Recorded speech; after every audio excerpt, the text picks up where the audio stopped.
Yo, got the Gad on the track. And you know we coming back now. That's all. I ain't Gad. Hey, all praise to the Lord. Hey, that's that Gadite instrumental. That thing fire right there. And telling you who made it. Just know it's in-house only. All praises. Hey, I'm not gonna introduce the show yet. Let's say who's on the panel first. Officer Abraham right here to my right. Officer Hezekiah. Left. Officer Sear. Far right. Officer Joe. And this is the Armor God radio show. Yeah. Let's go.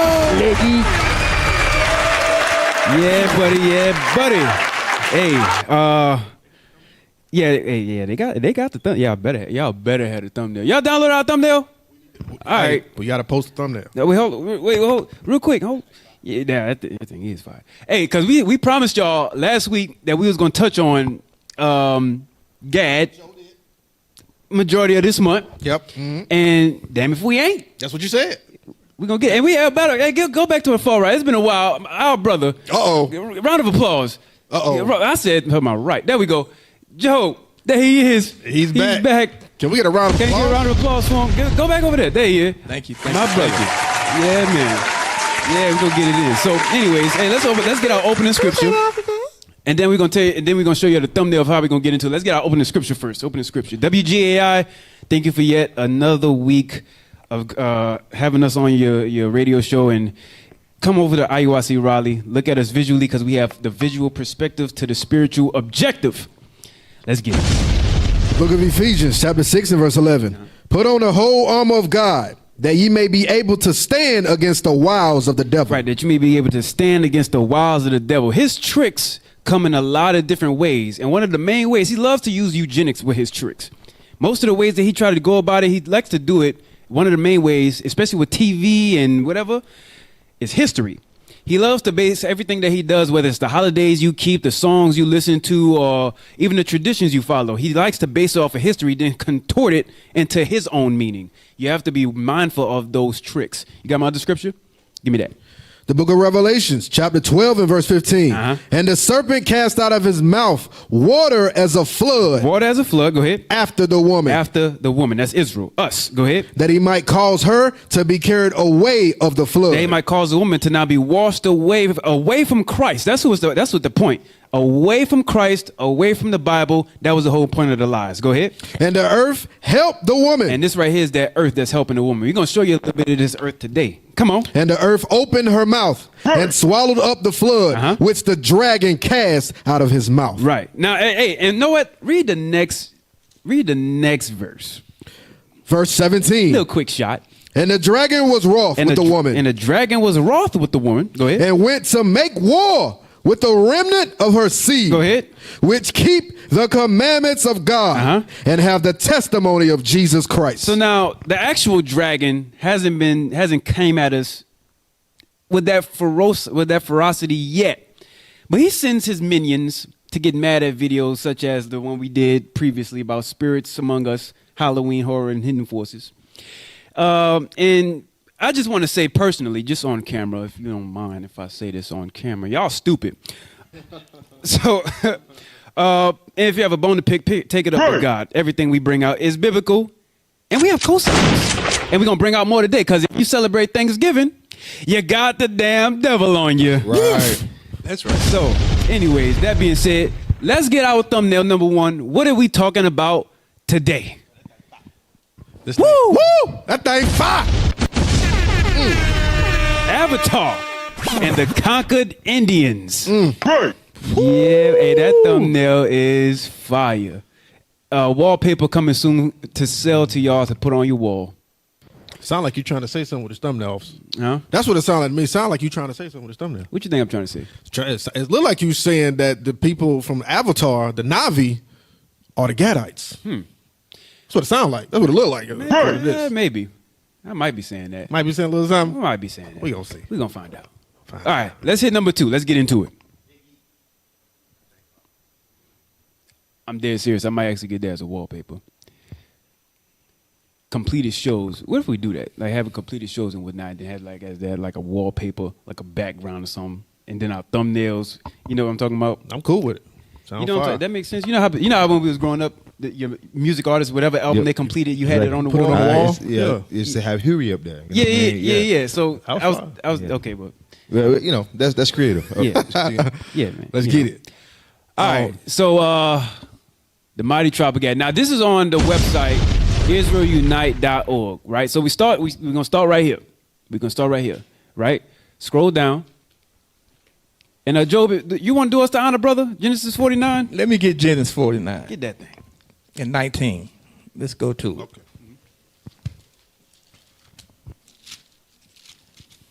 Book of Genesis, chapter 49 and verse 19. Gad, a troop shall overcome him. So what was that troop? That was the white folks. Uh-huh. Read on. But he shall overcome at the last. So that's what we coming out here to do, to wake up Gad. We trying to get Gad to wake up in these last days. Right.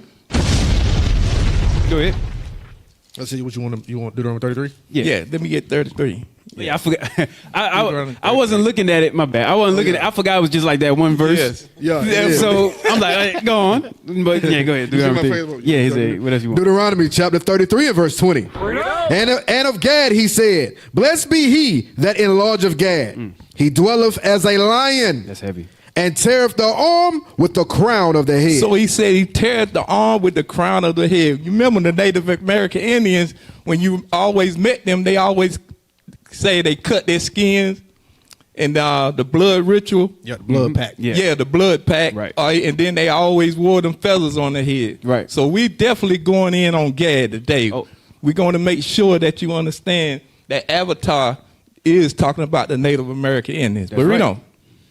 And he provided the first part for himself, because there in a portion of the lawgiver was he seated. So this was the first part over here in America. That's where Gad was at, and he was the lawgiver over here. Hey, you know what's heavy about that? I didn't get the document and I couldn't find it, but the book, hold on real quick, so that way y'all can reference what I'm saying here. Oh, I do got it. My brother looked out for me. Hey, Officer Jez, shout out. So real quick, the book is called, is the view of the Hebrews. Philly. It's the view of the Hebrews. Now they had a specific tribe. I found this out through watching Our Hidden History. Also, subscribe to IUIC Philadelphia. They have some good stuff there, and Our Hidden History. Good stuff there. Good stuff. Right? Now watch this. IT. Y'all pay attention now. Pay attention now. So I'm gonna send y'all something, and I want you to put this up on the screen. This is not in script. All right, but it goes right into what Job had read. Read that last part again. And he provided the first part for himself, because there in a portion of the lawgiver was he seated. So there in a portion of the lawgiver was he seated. Now it's talking about the tribe of Gad, right? Check this thing out. Now I saw this on Our Hidden History. I thought this thing was heavy, because you know everybody like to wear the. Well, anyways, go ahead. Give me the document. Now this is from the book View of the Hebrews. So what I want to start at is where it says they're having a tribe. It's number 8. Scroll down a little bit. Yeah, right there, number 8. All right, start right there. They're having a tribe answering in various respects of the tribe of Levi. And so, like there in Gad, there was a lawgiver, right, of the tribe of Levi, because Levi was the ones that actually did or pushed out the law as the priests over there in Jerusalem. But it came over here to a further country where never mankind dwelt, to be able to keep the laws that they did in their own country. Go ahead. That's second Ezra I just quoted. Go ahead. Sheds further light on this subject. Go ahead. The thought naturally occurs that if these are the 10 tribes, These are the 10 tribes. and they have preserved so many of their religious traditions, And their religious tradition. We're going to bring all of this out today. We're going to touch on all of it. Go ahead. should we not be likely to find among them some tradition of a tribe answering to the tribe of Levi? So and now that's what Job was just bringing out. We was reading about how Gad, there would be a portion of them that would be as the lawgiver, right? Let's find out which tribe it was. Go ahead. If we should find something of this, the evidence of their being the tribes of Israel would indeed be more striking. Come on. Possibly this is the furnished. Read. The Mohawk tribe The Mohawk tribe. were held by the other tribes in great reverence. Why? And the other tribes round about them had been accustomed to pay them an annual tribute. Now, which tribe back in Israel did they do that to Before. The Levites. Levites. So they saying Mohawk played what part over here? The Levites. Yeah, the lawgiver. It was the Mohawk tribe. They were the guys. Fire. Jez, I appreciate you, bro. And that's all I want. He gave me another page, and we might use that for the next portion, so I might save that for part 2. We're going to come back to that. That's good stuff right there. Good stuff. And to add to that part, officer, and he provided the first part for himself because that part, was you going to bring it off? Now, do you think, officer? Go ahead. No, go ahead. That first part was the best part of America. That's very heavy because that lines up with Pandora. I'm going to get it. I got you. You ready? They had more on that? Oh, yeah, there's more. Yeah, go ahead. Finish that. Read on. And he provided the first part for himself, because there in a portion of the lawgiver was he seated. And he came with the heads of the people, and he executed the justice of the Lord and his judgments with Israel. There it is. All praise. Yeah, that was it right there. And that's Yes. what we was just reading. That's what we was just reading right there. Let's get number 2. Or did we go to number 2 yet? Let's get number 2. No, I'm sorry, number 3. Number 3. My bad. We did just come from there. So that was the Israel Unite. I want to put that up there so that way y'all know if y'all want more studies on it, you go to israelunite.org, learn the truth, and then on the 12 tribes of Israel, you can search all of the history of each tribe. Okay? And they have references in there as well. All right, number 3. All right, so they have this book. Here we go. Now. Yeah, we outlining it. We just getting y'all prepped and ready for when we bring out the video. They have this book, right? Origins of the American Indians.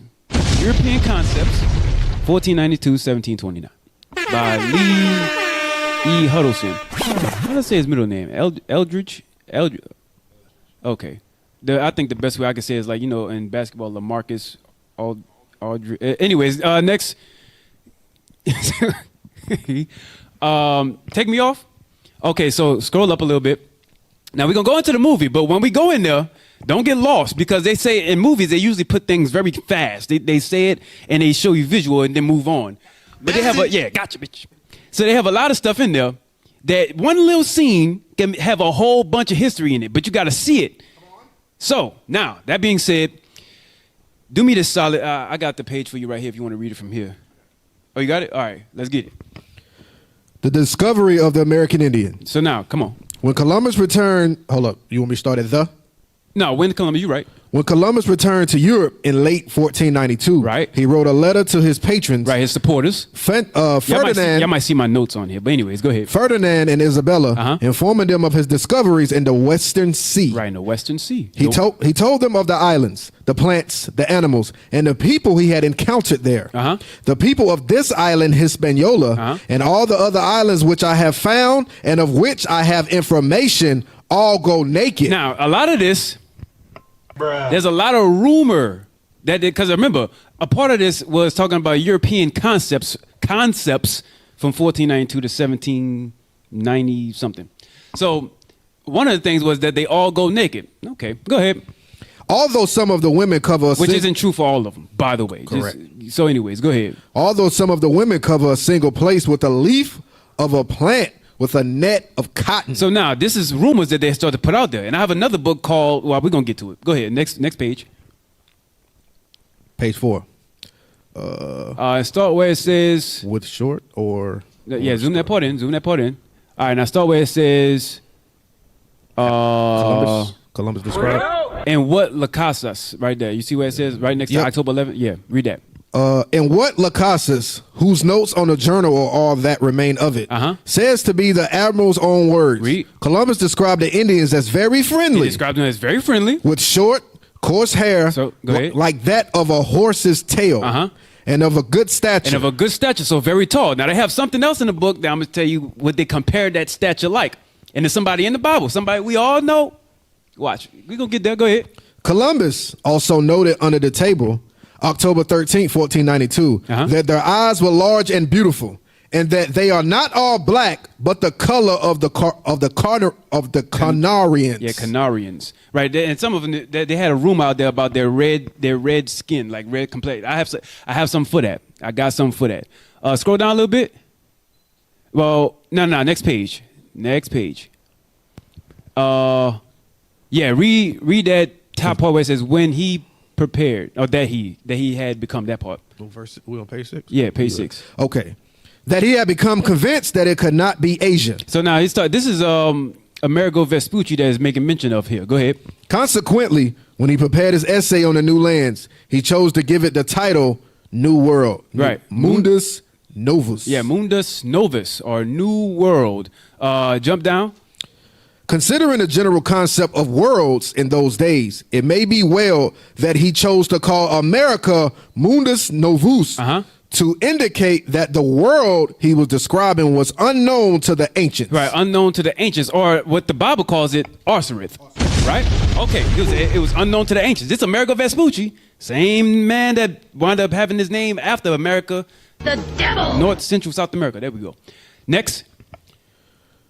All right, so now this was a part of the rumor, part of the concept, right? You still with me? Watch this. So long as America thought to be a part of Asia. So now, because, they have this doctrine called Asiatic Black, right? I had to make sure I titled it there so y'all see my notes there. Anyway, they have this title called Asiatic Black, and they had this rumor that they came through the Saint something Anin Strait or something like that. It's a Bering Strait thing. That's what he's talking about, though. But anyways, go ahead. So long as America was thought to be a part of Asia, or at least near it, it appears that Europeans automatically assumed that the inhabitants of the New World were of Asiatic derivation. Right, now, so you brothers and sisters, unfortunately, that say, "Oh, I'm Asiatic Black." Well, here's your doctrine in a nutshell. You got it from, for one, a white man, Amerigo Vespucci. And here's the cut. But read that. But when the growing evidence, when they had growing evidence about whether or not they were Asiatic derivation, go ahead. Capped by the Magellan expedition. I may have said Vespucci, but either way, go ahead. Proved that the known parts of America were farther from Asia than from Europe. This neat explanation of the present of men in America was no longer tenable. Meaning that it ain't no such thing as Asiatic Black. That's right. They didn't come from the Bering Strait. So that lie, debunked. That's finished. All right? Scroll down a little bit. He said, scroll down. Yeah, tradition. Read that part. Tradition had it that Eden, the original home of man, was somewhere in the Near East. Read. There was some dispute over its precise location. Right. But the consensus was definitely in favor of Mesopotamia. Right. Mesopotamia. Scroll down. They have more at the bottom. I know it was one page that had a decent amount of information. 35. Let me see. Was that's the same page? I'm on 35. That was it on that. That was it on that? Yeah. Oh, I thought they had more. All right, next page. All right, so here we go. Now it's page 35, right? So we're giving you the outline. Scroll down. Yeah, that's that part right there with the asterisks. All right, so watch this. Give me that. Luminous introduced most of the theological arguments which were later advanced to indicate a Hebrew origin for the Indians. A Hebrew origin for the Indians. Go, what you got? You ain't got that? Heavy, man. That's heavy. Yeah, bring it out. The basis for his story of how the Jews got to America was the 4th book of Ezra, whose authority, Luminous, 69, accepted despite its apocryphal standing. Accepted despite its apocryphal standing. Right. So go ahead. What you got? Apocryphal means something that ain't true. Right. But they're trying to correlate it with the apocrypha or lost, right? Yeah. So, but they do that. Said, move the camera real quick. Move me. It says, except despite its apocryphal standing, meaning or lost or it's not true standing. And they always throw little things out there to throw you off. Yeah, because there was an argument and there was a big discussion about who are these people in America and are the Indians the real Hebrews? This whole book is going back and forth in that argument that and they had a big debate about it in Holland, and they had an issue about that. Right? Take me off. I want the people to see the words now. Now, when it says the 4th book of Ezra, for anybody who's unfamiliar, that's just talking about 2nd Ezra in the Apocrypha. 1st Ezra is Ezra. Then 2nd Ezra is Nehemiah. 3rd Ezra is 1st Ezra in the Apocrypha. And 4th Ezra is 2nd Ezra in the Apocrypha. Okay? Now, the authority of... You're going to learn today. You definitely are going to learn. Come on. The authority of 4th Kings and the prophet Isaiah supported the Ezra account. 4th Kings is 2nd Kings in the Bible. 1st Kings is 1st Samuel. So go ahead. A detailed discussion of these passages and of the development of the biblical arguments for Indian origins Go ahead. will be given below. Read on. Briefly, Luminous argument was the 10 tribes of Hebrews exiled to various parts of the Assyrian Empire Right. by Shalmaneser had escaped to Osiris, which Luminous identified as India, Or quote it unquote out. Oh, America. right. So they was like, oh, because they had that lie. Oh, he was trying to find India. That wasn't it. He knew where he was going because, like I said above, you see how they, like you were saying, they toss some things in there sometimes. You can see above where they had said that he accepted despite its apocryphal standing. So they had got the idea from 4th Esdras or 2nd Esdras that they would be coming over here. And they successfully made that voyage during the Persian captivity. So that part down there, right? You see where it says the Assyrian Empire by Shalmaneser? That's when the slavery happened to where they had to kick all, and they conquered, moved them all out, moved them around. Give me that. Go to that scripture. Give me that real quick. We have go to to get it. Yeah, real quick. You know what else? Why they getting that? That it was in the Caribbean islands. This proves that Columbus knew where the hell he was going. Yeah. They be trying to play like he was dumb. You remember the movie? 14, or the Conquest of 1492. Yeah, something so- like that. yeah. But I was on the quest, and that we was going to St. Lucia or I think Dominica or whatever. He skipped past that island to go to Puerto Rico. So it's telling you that he know where the hell he was going. So they didn't start playing with Christopher Columbus didn't know what he was doing or whatever. He told you in the movie and in the books that I got it from 2nd Esdras. I know where I'm going. The earth ain't flat. Yeah. You know what I'm saying? He was arguing with, It's crazy because it said in the book that we just read, right, that he went to the islands of Hispaniola. Hispaniola is talking about the Dominican Republic and the land of Haiti. That's the land of island of Hispaniola. They get it. What we got? 2nd Esdras chapter 13 and verse 40. Uh-huh. Those are the 10 tribes which were carried away prisoner out of their own land That's Israel. Go ahead. in the time of Hosea the king, whom Shalmaneser, Shalmaneser, like we just read in the book. Go ahead. the king of Assyria, You know what this proves? That the Bible is historical. Absolutely. Right. That's what it proves. Because we got documents from men who had arguments back. That ain't long ago. 1492. That ain't that long ago. Ain't that long ago. and also even if people want to say stuff like Moses wasn't real and all of that, then Shalmaneser was a real king. Yeah, he was a real So guy. if everybody else in the Bible ain't real, then how is he real? It's just our people, our forefathers ain't real. That's But what the it is. heathens- It's just the us. heathens are real. Okay. You had something, Joe, look like you was about to say something. I was trying to explain. Yeah, the Bible they was teaching the Bible in the school at one point. Oh yeah. Yeah, so they took the Bible out. Why would they teach the Bible if in the school and then took it out all of a sudden? Right. Because they knew that children of Israel was going to eventually wake up faster. Hey, you know what you're saying is heavy because, and we're going to get to it, but they had set up boarding schools for Gad. And they had the Bible, but they try to use that to subject them. We gonna Hey, well, hold, It's all in Avatar. We gonna get yeah, there. we're gonna get there. We gonna You get almost there. made me jump. All right, real quick. Keep going. Yeah. Whom Shalmaneser, the king of Assyria, led away captive, Uh-huh. and he carried them over the waters, and so came they into another land. Now, the misconception between the scholars is they think that right there is talking about when they first start to make their voyage to America. That's not it. Yeah, that's when we get to them going into captivity underneath the Assyrians, right? So, in 538 BC, y'all can write this down, 538 BC underneath Cyrus, that's when verse 41 takes place. Read that. But they took this counsel amongst themselves, that they would leave the multitude of the heathen, and go forth into a further country where never mankind dwelt. But never mankind dwell. Now, these basic things, apologetics, the Christian pastors, the people like the Calvinists, they assume that they know the Bible. Deacon Nathan said something heavy in yesterday's class, which is true. And we all should take heed to something like that, which is, a lot of times they like to branch off into theology and talk about different things like that. Well, what about this? Well, how about these holidays that you still keeping? Okay, well, Thanksgiving, you got to think about it. Thanksgiving is a day celebrated for the destruction of Northern Kingdom. It's Gad, yes, but Northern Kingdom. Yeah, it's Northern Kingdom. We conquered all of the Indian tribes, right? We focus on Gad because they were the last to get conquered. But they had a lot of Issachar that was up in there on the western side. They had a lot of Reuben that was all up in there. It was all of them up in there, right? And there was a lot that had to take place up until the point that they got destroyed. And so they was like, Thanksgiving is a celebration of all of those 100 years that we was fighting with these dudes, and we finally got them. What you guys? That's when they finally subdued them. and then they came up with that Thanksgiving mess. Yeah. Now we just celebrate it without thinking about it at all. What happened to it? Right. So that's why they prepare a table for that troop, like you was bringing out earlier. Yeah, they y'all are celebrating because that's why I apologize. A lot of what y'all saying don't make sense because you still celebrate the same stuff that your ancestors wound up getting forced to serve. And some of y'all wind up thinking that you Judah might be Gad.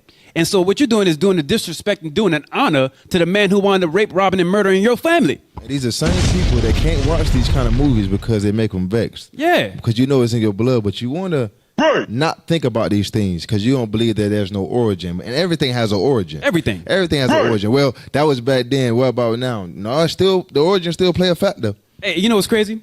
Because I can tell that we're on somewhat of a tear, and I'm about to lay it to them brothers. Because look, check it. Wait till December.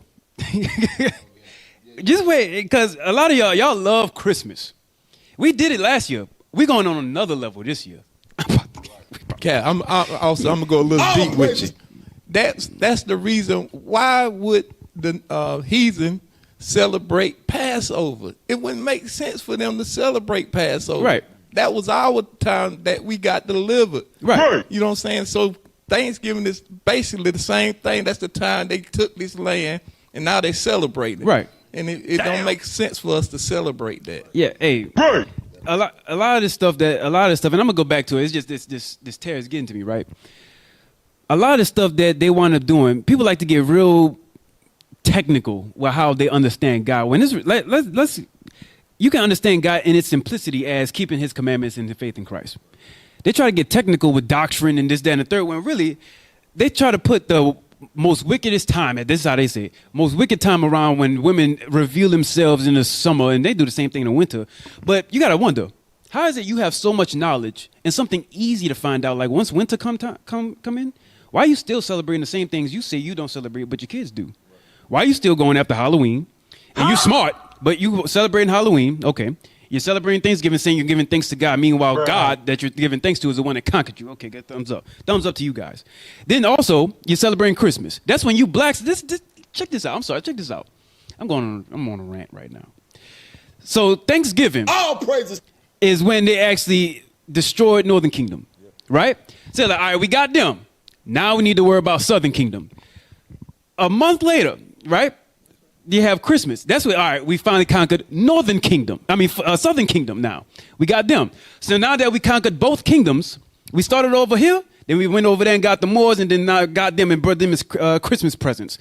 Those two holidays are a representation of the two kingdoms being destroyed.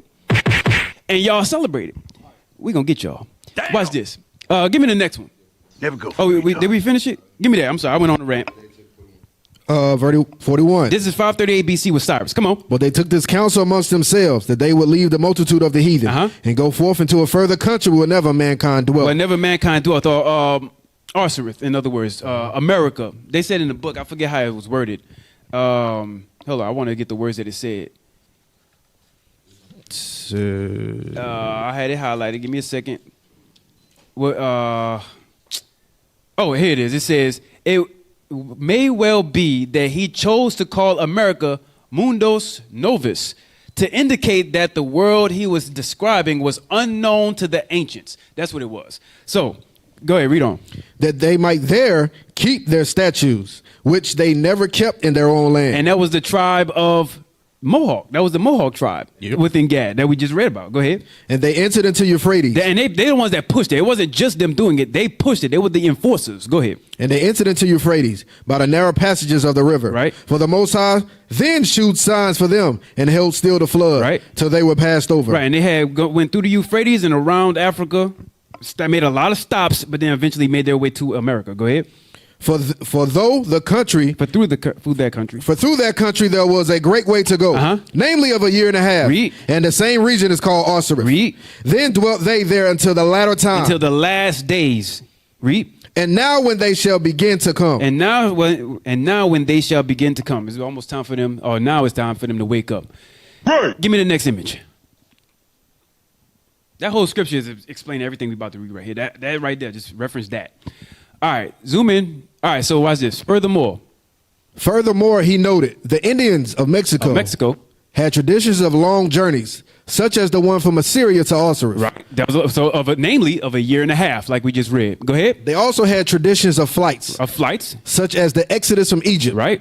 Other proofs included common traditions of earthquakes which swallowed evil men and of objects, manna. So check that out. Other proofs included common traditions of earthquakes which swallowed evil men of objects, manna, falling from heaven. Where's that found at, brothers? Numbers. Numbers. So they said, oh, the Aztecs had that in them. Why do they have the same things the Hebrews have? Go ahead. And the fact that an old Indian had begun his tale of the origins of his people with the words, "In the beginning, God created the heavens and the earth." Right. This story, That's obvious. That's so obvious. Go ahead.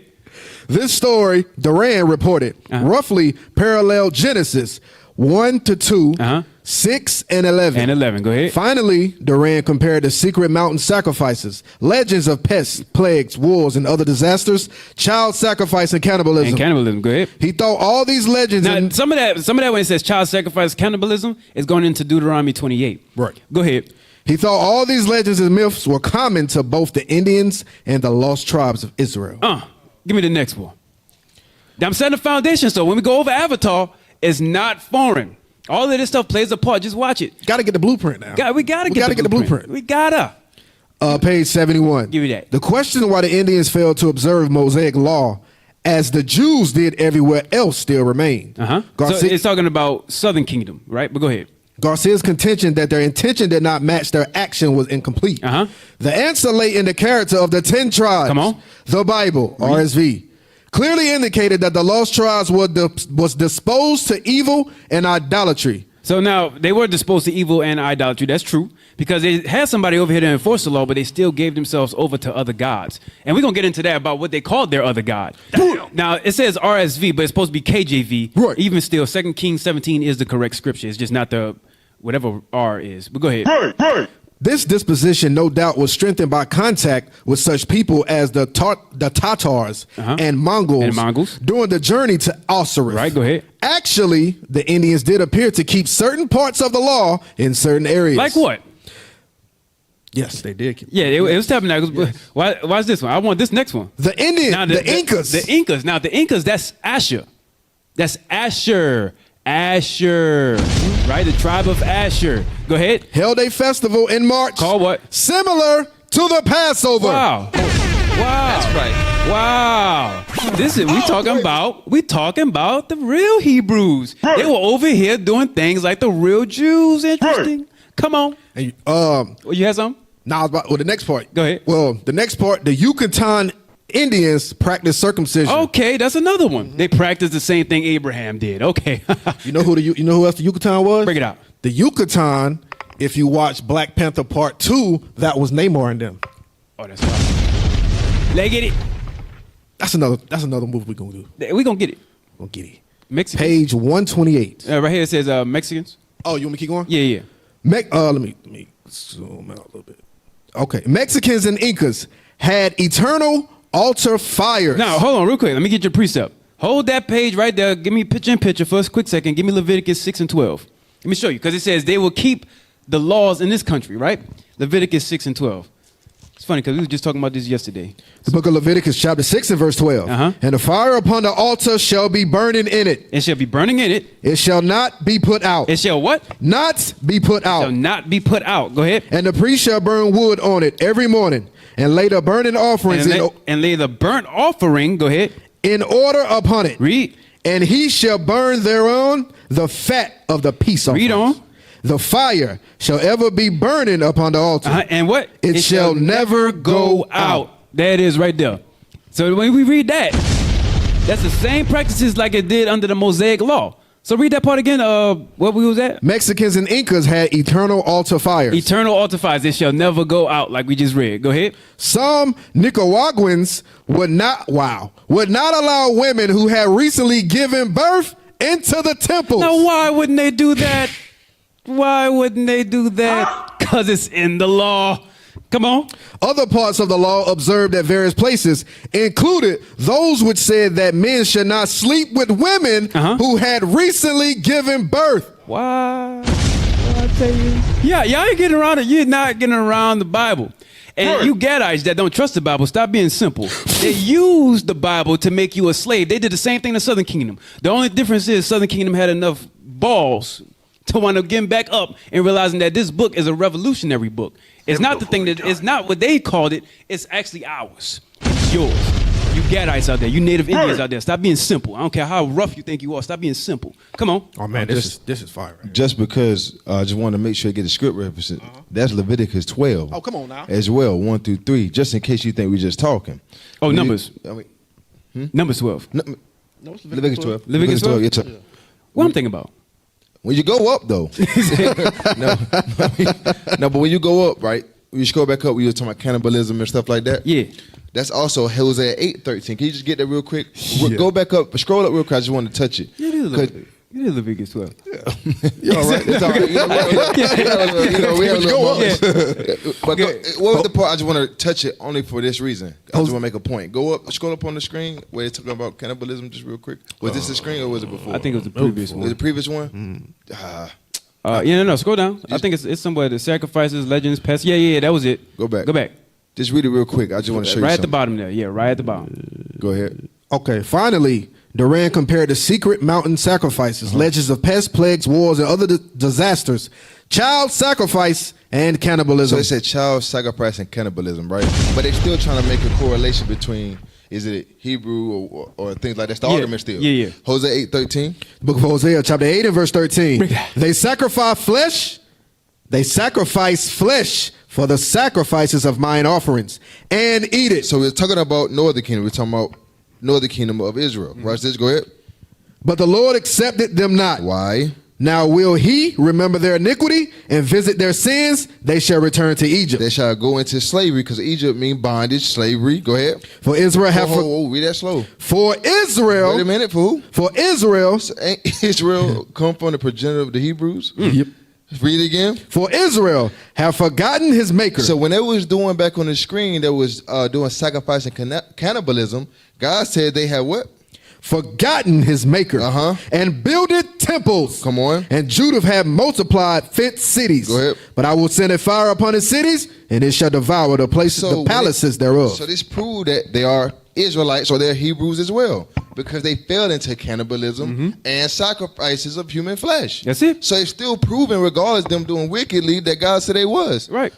They forgotten their maker. That proves that we are the Israelites still. Apocalypto. Yeah, that's good. Yeah, yep, Apocalypto. Hey, real quick, let's continue to move on. I won't get past this book because they have a little bit more. The last one we was at, I forget where it was at. We're at 128. That's where we at. Give me 128. I'm gonna trust that. 128. Origins of the American Indians. Yeah, now we at the very bottom where I made sure I highlighted everything. These hidden people were Jews. Pause right there. These hidden people were Jews. Will you stop on the first sentence? These that was That's it. Go ahead. These hidden people were Jews, brought to the sea by the providence of God. Brought to the area, right? Yeah, that's area. Yeah. We on the same page, ain't we? Yeah, 128. These hidden people were Jews. Yeah, brought to the area. Yeah, brought to the area Oh, by you the said providence. C. Oh shit. This guy. My bad. Yeah, Brought go to ahead. the area by the providence of God. The Indians had made war on them initially, Okay. but they had failed. Read. And eventually the natives became followers of the Jews. Read. Then the Spanish came. Then the Spanish came. So the Indians kept their Judaism secret. So now they kept their Judaism a secret from the conquerors. I'm gonna say it again when we get to the video. They kept their Judaism a secret from the conquerors. Okay, go ahead. These hidden Jews revealed to Antonio that they would soon emerge. They will soon emerge, cast out the Spanish, cast out the Spanish, and reunite with Israel. Whoa. The book of Manasseh. Which is in the Apocrypha. Well, you know what? That's crazy. Go- Because next page. Go ahead. That shows that we are a sacred people. We Yeah. don't let everybody in our nation. We don't let- If we don't know you're not part of our nation. So this ain't nothing new when Edomite or Esau, these theologians try to come in. Oh, let us help you. No, we don't need no help. We are sacred people to ourselves people. Yeah, we good. Check this out. Manasseh was. Move the picture. Manasseh was the first Jew to write a study concerning the origins of the American Indians. And apparently one of the first Jews to accept the Jewish origin theory. what's that? Hymerson. Yeah, I don't know. Go ahead. His arguments was largely a rehash of the older writings on the Lost Tribes theory. Now that was part of what I was making mention of earlier about the argument. The Lost Tribes theory is what it was going into, right? And it's back and forth between people who were over on the other side of the world and then the scholars that were per se the Jesuits also traveling, saying who these people really were. But go ahead. He admitted, as he had previous commentators, that the problem of discovering origins posed many difficulties. Right. Then he systematically rejected other theories. Carthage, Ophir, et.al. Which, by the way, Israelites were there in Carthage, and so. But go ahead. And concluded that those Spaniards who inhabited the Indies generally regarded the Indians as descendants of Jews, and that they were correct. Boom. There it is. All right, scroll down. Leggy. So you so-called Indians are the real Hebrews. Go ahead, y'all the Israelites. Go ahead. According to Manasseh's version of the Lost Tribes theory, the Israelites got the New World first, but late coming Gentiles drove them into the mountains. Wow. Damn. Wow. If that ain't fire. I don't Wow. know. Go ahead. The Jewish characteristics evident among Later arrivals. where we at? The later arrivals resulted from the contact with the Jews. Go ahead. Next, he proceeded Notice with it says the Jewish characteristics evident among the later arrivals resulted from their contact with the Jews. One has Jewish, one has Jews. Because remember, the Jewish paid for the voyages of the slave trade to happen. Right. And they was already getting their foothold and whatnot. But anyways, go ahead. Next, he proceeded with the Ezra story and supporting similarities between the Indians and the Jews. Between the Indians and the Jews. Go ahead. He concluded with the reasons which compelled him to believe the discovery of the lost tribes in America signalized that the day of redemption for Israel was near. Wow. Go ahead.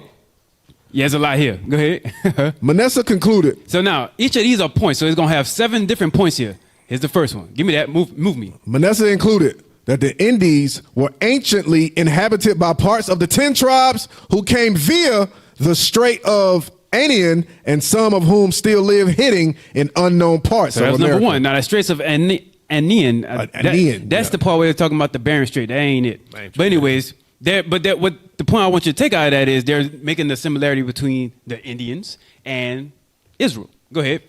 That not all the 10 tribes came to the New World. That's true. All of them didn't. Go ahead. But that some dispersed to other parts of the world. That's true. Some of them did, because some got left over on the other side. Go ahead. That they did not return to the second temple. Go ahead. That to this day, the lost tribes kept the Jewish religion. So they still kept their religion. They kept their Judaism a secret. Go ahead. That the prophecies of their return to their own land would be fulfilled. That it would be fulfilled. Read. That they will return to Jerusalem. They'll return to Jerusalem. And that the 12 tribes would be united. Fire. So we know what we talking about. We know what we talking about. That's it on that book, right? Hey, this book is for white eyes only. Yeah, it definitely is. You just read that in 2nd Ezra 13. Most definitely. When it said it at the end.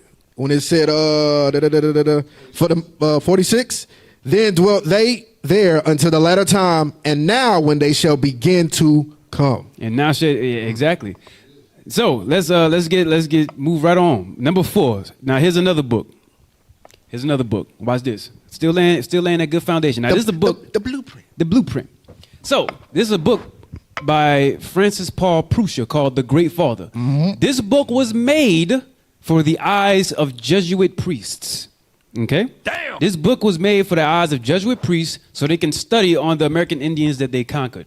Right? They have 2 volumes to this, big books. So now this is called The Great Father. What I want is the very next page. Scroll over. Now, I want you to read the yellow highlighted part. Start from where it says the early Spanish reports. The early Spanish reports were eagerly devoured by curious. No, I'm sorry. One more, so up a little bit more. No aspect, yeah. No aspect of Indian life and customs was unexamined or unreported. So they knew all of them. They examined all of them and reported all of them. Go ahead. The early Spanish reports were eagerly devoured by curious Europeans. They were eagerly devoured, and they started to call us names like they were naked and all this other stuff. They was talking about those kind of things. Anyways, go ahead. Who translated them into their own So languages. they made up their own mind about what they thought about us over here. Go ahead. And as the Portuguese, French, English, and Dutch followed the Spanish to America, Right. they created their own reservoir of facts. Surmises. Surmises and financial tales. Yeah, fanciful tales. Fanciful tales. They made up their own ideas about what they thought about us over here. Go ahead. Okay. About the Indians. Go ahead. The accumulated images of the Indians, however, were were not free of preconceptions. Not free of preconceptions. Now, a conception is the origins of the American Indians, what we just read. Because that whole thing was a conception, right? What's that number one say? The first. I got to read that part also to go to one. Go I got ahead. to read the next part. Go ahead. Because it goes into Pandora. Go ahead. The Europeans already established patterns into which to cast the inhabitants of the New World, who, since they lived in or close to the state of nature, were commonly called savages. That's very important because that goes into what we're going into. Right. Go ahead. It just hit me. You know, they said the same thing in Black Panther 1. Yes. Yeah. They're savages. Yes. He kept saying that. Yeah, that's right. So that's how you keep showing we the same people, man. You Native Americans stop looking at us like we ain't the same people. They love to do that too.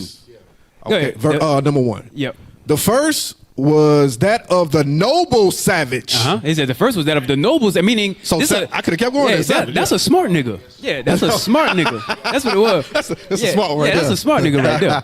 That's what he said. Jump go, down? Yeah, go down where it says John Donne. John Donne in 1590. I'm sorry, go back up. Go back up real quick, and then we're going to read. Yeah, read it one more time. The first was that of the noble savage. Read. Natural man living without technology And elaborate societal structures. Now read the next part, because we read this in Origins of American Indians. We're showing y'all how books precept. Read. John Donne or naked? Naked. Naked without shame. Remember they said they was naked, had loincloths and all that stuff. Go ahead. Unconcerned about private ownership and the accumulation of material wealth, but sharing all things unselfishly. So now, jump down to John Donne. So they called us savages, naked. They made up their own conception about us, right? Go ahead.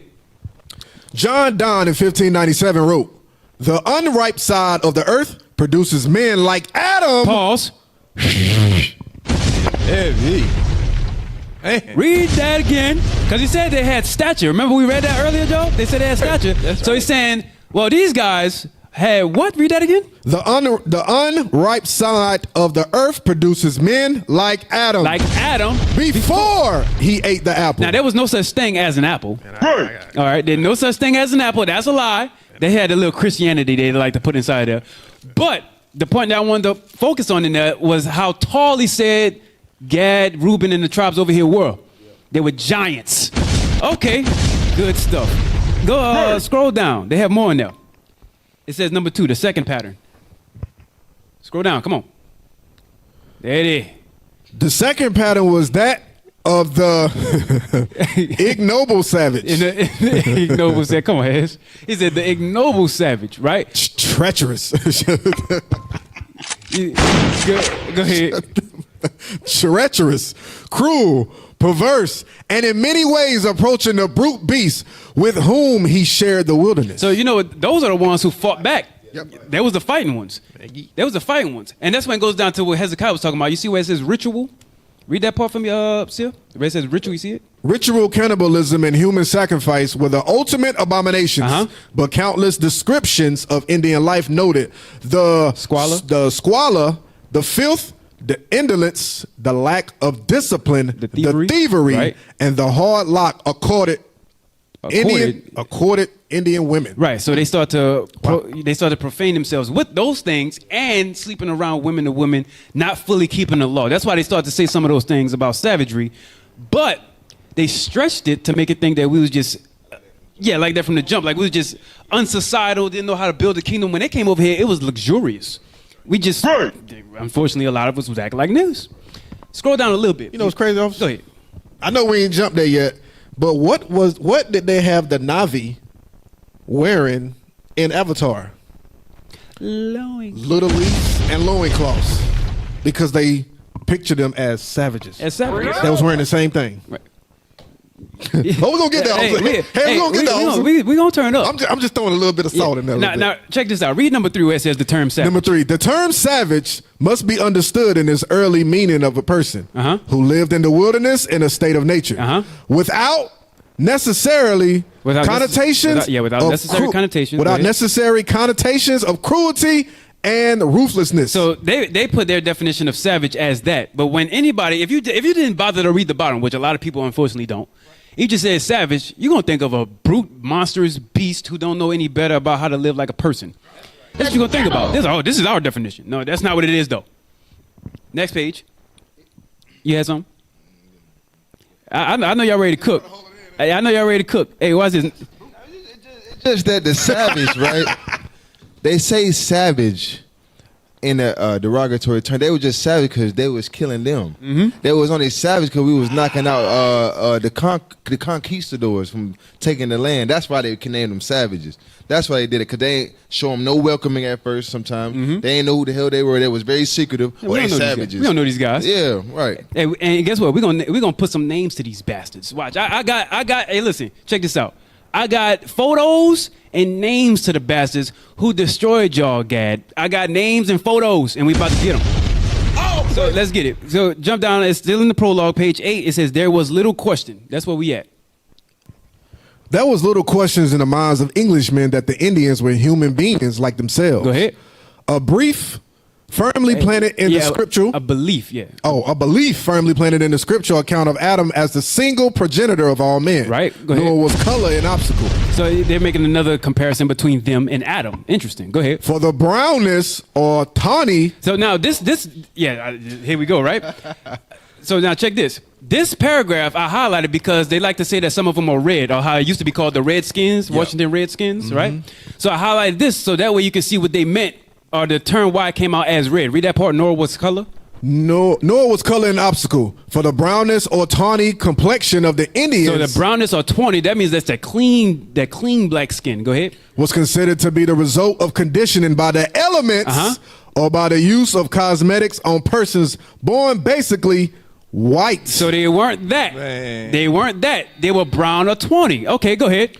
Not until the very end of the 17th century was there any reference to Indians as red. So that was about the end of the 1600s, right? Go ahead. And then the term may have had symbolic meaning of or arisen. Where am I? Is that symbolic meaning? Is that arisen? Yeah, symbolic meaning or arisen. Or arisen from the use of war paint. So that's why they said they was redskin, because they always saw them with the war paint. With war paint. Give me that scripture. First Chronicles chapter 12 and verse 8. That is. And of the Gadites there separated themselves unto David. And of the who? Unto the Gadites. Unto the Gadites. There separated themselves unto David. And the hold to the wilderness men of might.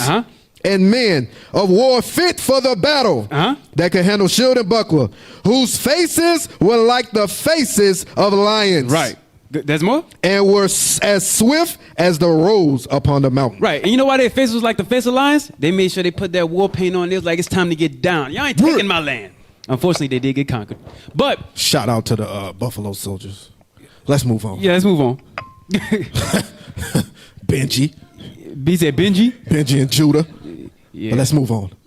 Go ahead. Let's go back to it. Come on. Yeah, the grudge still there. All right, so the dignitary. I said that right.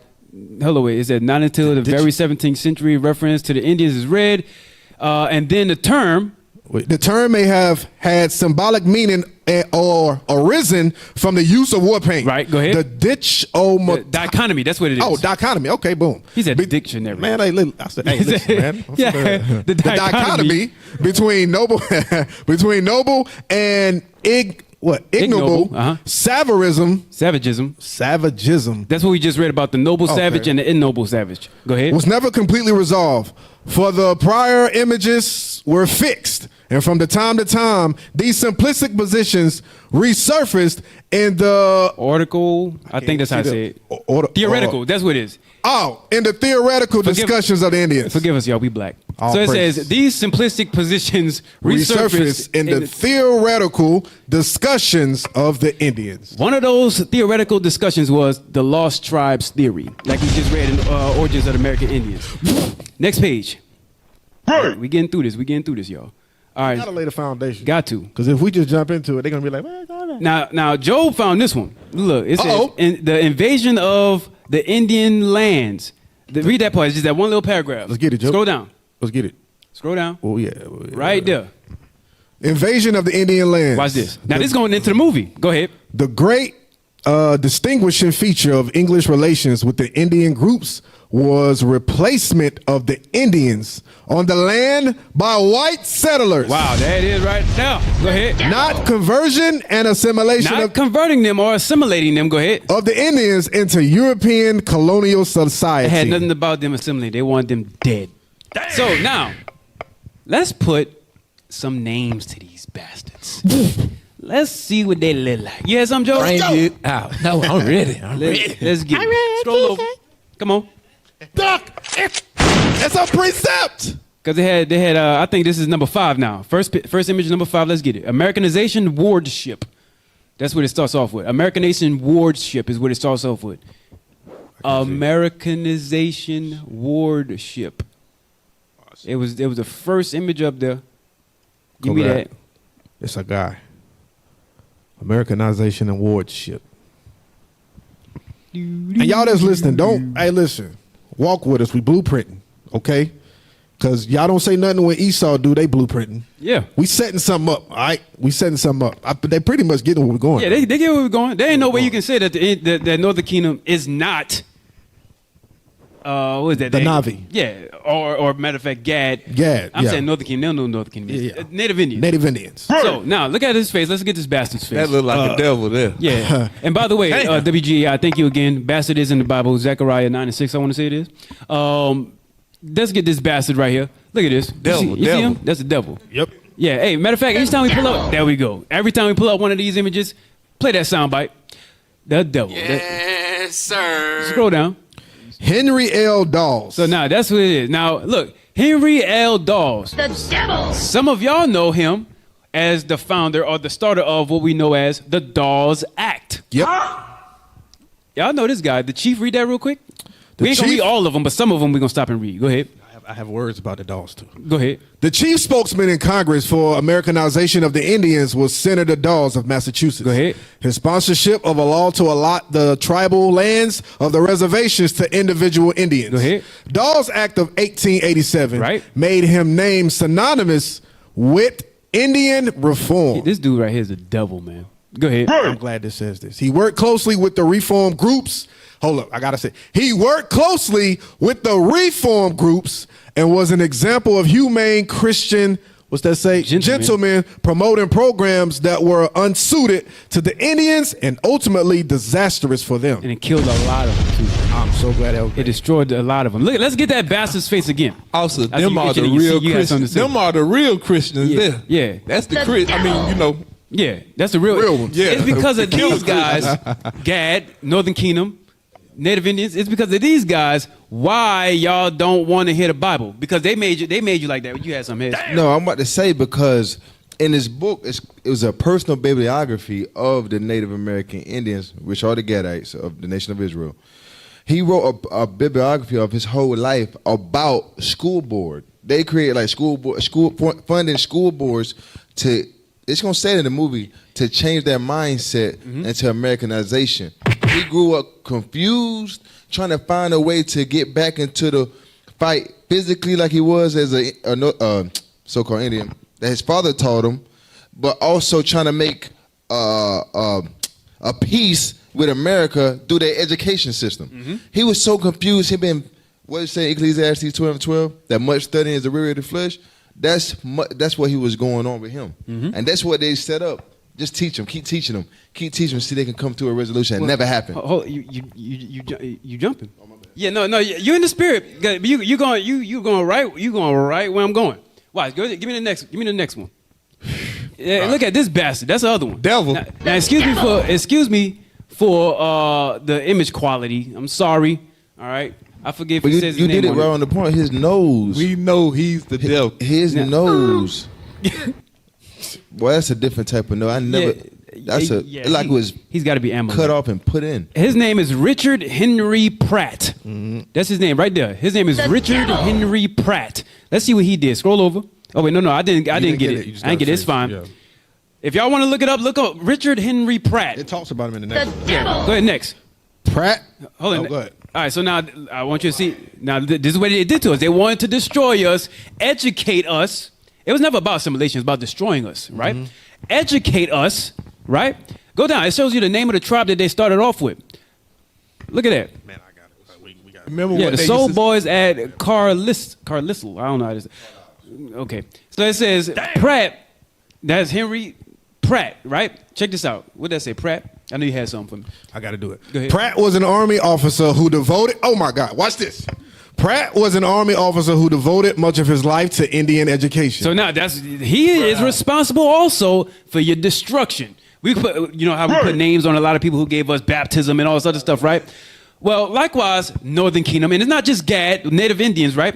Reuben, Seminole Indians, it goes with y'all too. Aztecs, it goes with y'all too, right? Inca Indians down there in South America, it goes with y'all too. Gocho Indians, which is Naphtali, it goes with y'all too. All of y'all that were on this side that was classified as Indians, these bastards had y'all part in destruction. Devil. So come on, read that again. He founded the Indian Industrial School at Carlisle, Pennsylvania in 1879 and used it to promote his philosophy of absolute assimilation of the Indians through off-reservation boarding schools Yep. education. Yep. The Sioux boys at Carlisle showed the external transformation that Pratt insisted upon. Right. So that right there, and the reason, again, I have to keep saying it. The reason why they don't trust the Bible is because they're going after the precept of men and not of God. Right. So they got his understanding inside of them. Mr. Pratt. Now I have to jump in right quick, please. Can Hold on. Hold on. because it goes with this. I know there's a lot that We we got have. a with lot. it. We got a lot. God almighty. We got some more photos. I need to show the rest Let's of these get- bastards. Give me Herbert. Come on. Get next one. Herbert. Don't worry about the video yet. We're gonna come back to it. Get Herbert. Yep. That's Herbert Welsh. Skip my Devil. finger. Heap it. Yeah. Thank you, Job. You remembered. They didn't remember. Thank you, Job. Hold up. Let's try it again. Let's see if they remember. We got on the screen. We got. The devil. All right, there we go. There you go. They all right. They Yeah. all right. They all right. That's Herbert Welsh, another The devil. devil. There it is. Look at him again. Nigga name is Herbert. Right? Y'all need to know who y'all praying, what lineage y'all need to pray for destruction on. Go ahead. That's in the Bible. God said to do it. Next. All right. Now this guy here. That's Thomas Jefferson Morgan. The devil. Right? Now he was one of the leaders that Americanized the Indians with Welsh. And it's called the Indian Rights Association in Philadelphia, 1882. Right? I'm not going to dwell on that. I just want y'all to see his face. And look at the bottom. Scroll down a little bit. I want y'all to see what they accomplished. Right? Lake Monk Resort. Go over. Wonder why Gad always want damn resorts. Anyways, that's a stereotype. But Kill somewhat the true. Indian, save the man. That's the what they man. were doing. Matter of fact, look at that. To your point, transformation of the Indian. Look at that top one. That's what they did. Transformation of the Indian, right? Yeah. But so the reformers, I don't think you're going to be able to really read that. It's hard. Yeah. Reformers delighted to witness the transformation of Indians from their native culture to white American ways. Wow, there it is. Go ahead. The change was often symbolized before and after photographs, such as these formidable portraits of Pat Tahi. Right. Now, Shoshani. let's get to the next one for time's sake. I just wanted to show y'all these people. Next one. Estelle Reed. Oh, no, wait for Real them. or is Wait it for Reed? them. Yeah, it's real. Estelle Real. So that's another devil. William The devil. Jones. Right? And there's another one, William Jones. These are the devils right there. Right? Now, the second paragraph in there. Read that second paragraph. Commissioner of what? Commissioner of Indian Affairs Jones was a transition figure. In large part, he followed the principles of humanitarian reformers of the late 19th century. But he also looked to the future with a practical concern to adapt education to Indian needs and to supply programs of self-support for the Indians. This is like I the am welfare version for North American Indians. That's the welfare program and whatnot. That's their educational pieces and all that stuff. They're crumbs of society. So we have their names. They have 2 more slides for that. Go to the next picture. That's them learning, getting doctrinized. It's a shame. That's them getting doctrinized and so on and so forth, right? Next. Oh, they look like good students. No, they're getting doctrinized. Next. Damn. Now, you see that, right? Now, give me that highlighted part. Said Indian Industrial School, Genoa, Nebraska. The boarding schools for Indians sought the complete transformation of the Indians to white ways. Uh-huh. You hear that? Mm-hmm. You hear that? The words. But go ahead. Let me blow it up on my end. These scenes from the school at Genoa, Nebraska, about 1910, shows a girls' sewing class, the 4th grade classroom, and the school band. So now, I want y'all to keep those guys' names in mind. Indian Removal Act with William Jones, all of them. Keep them in mind, right? So, that being said, bring it to us. Bring it to us real quick.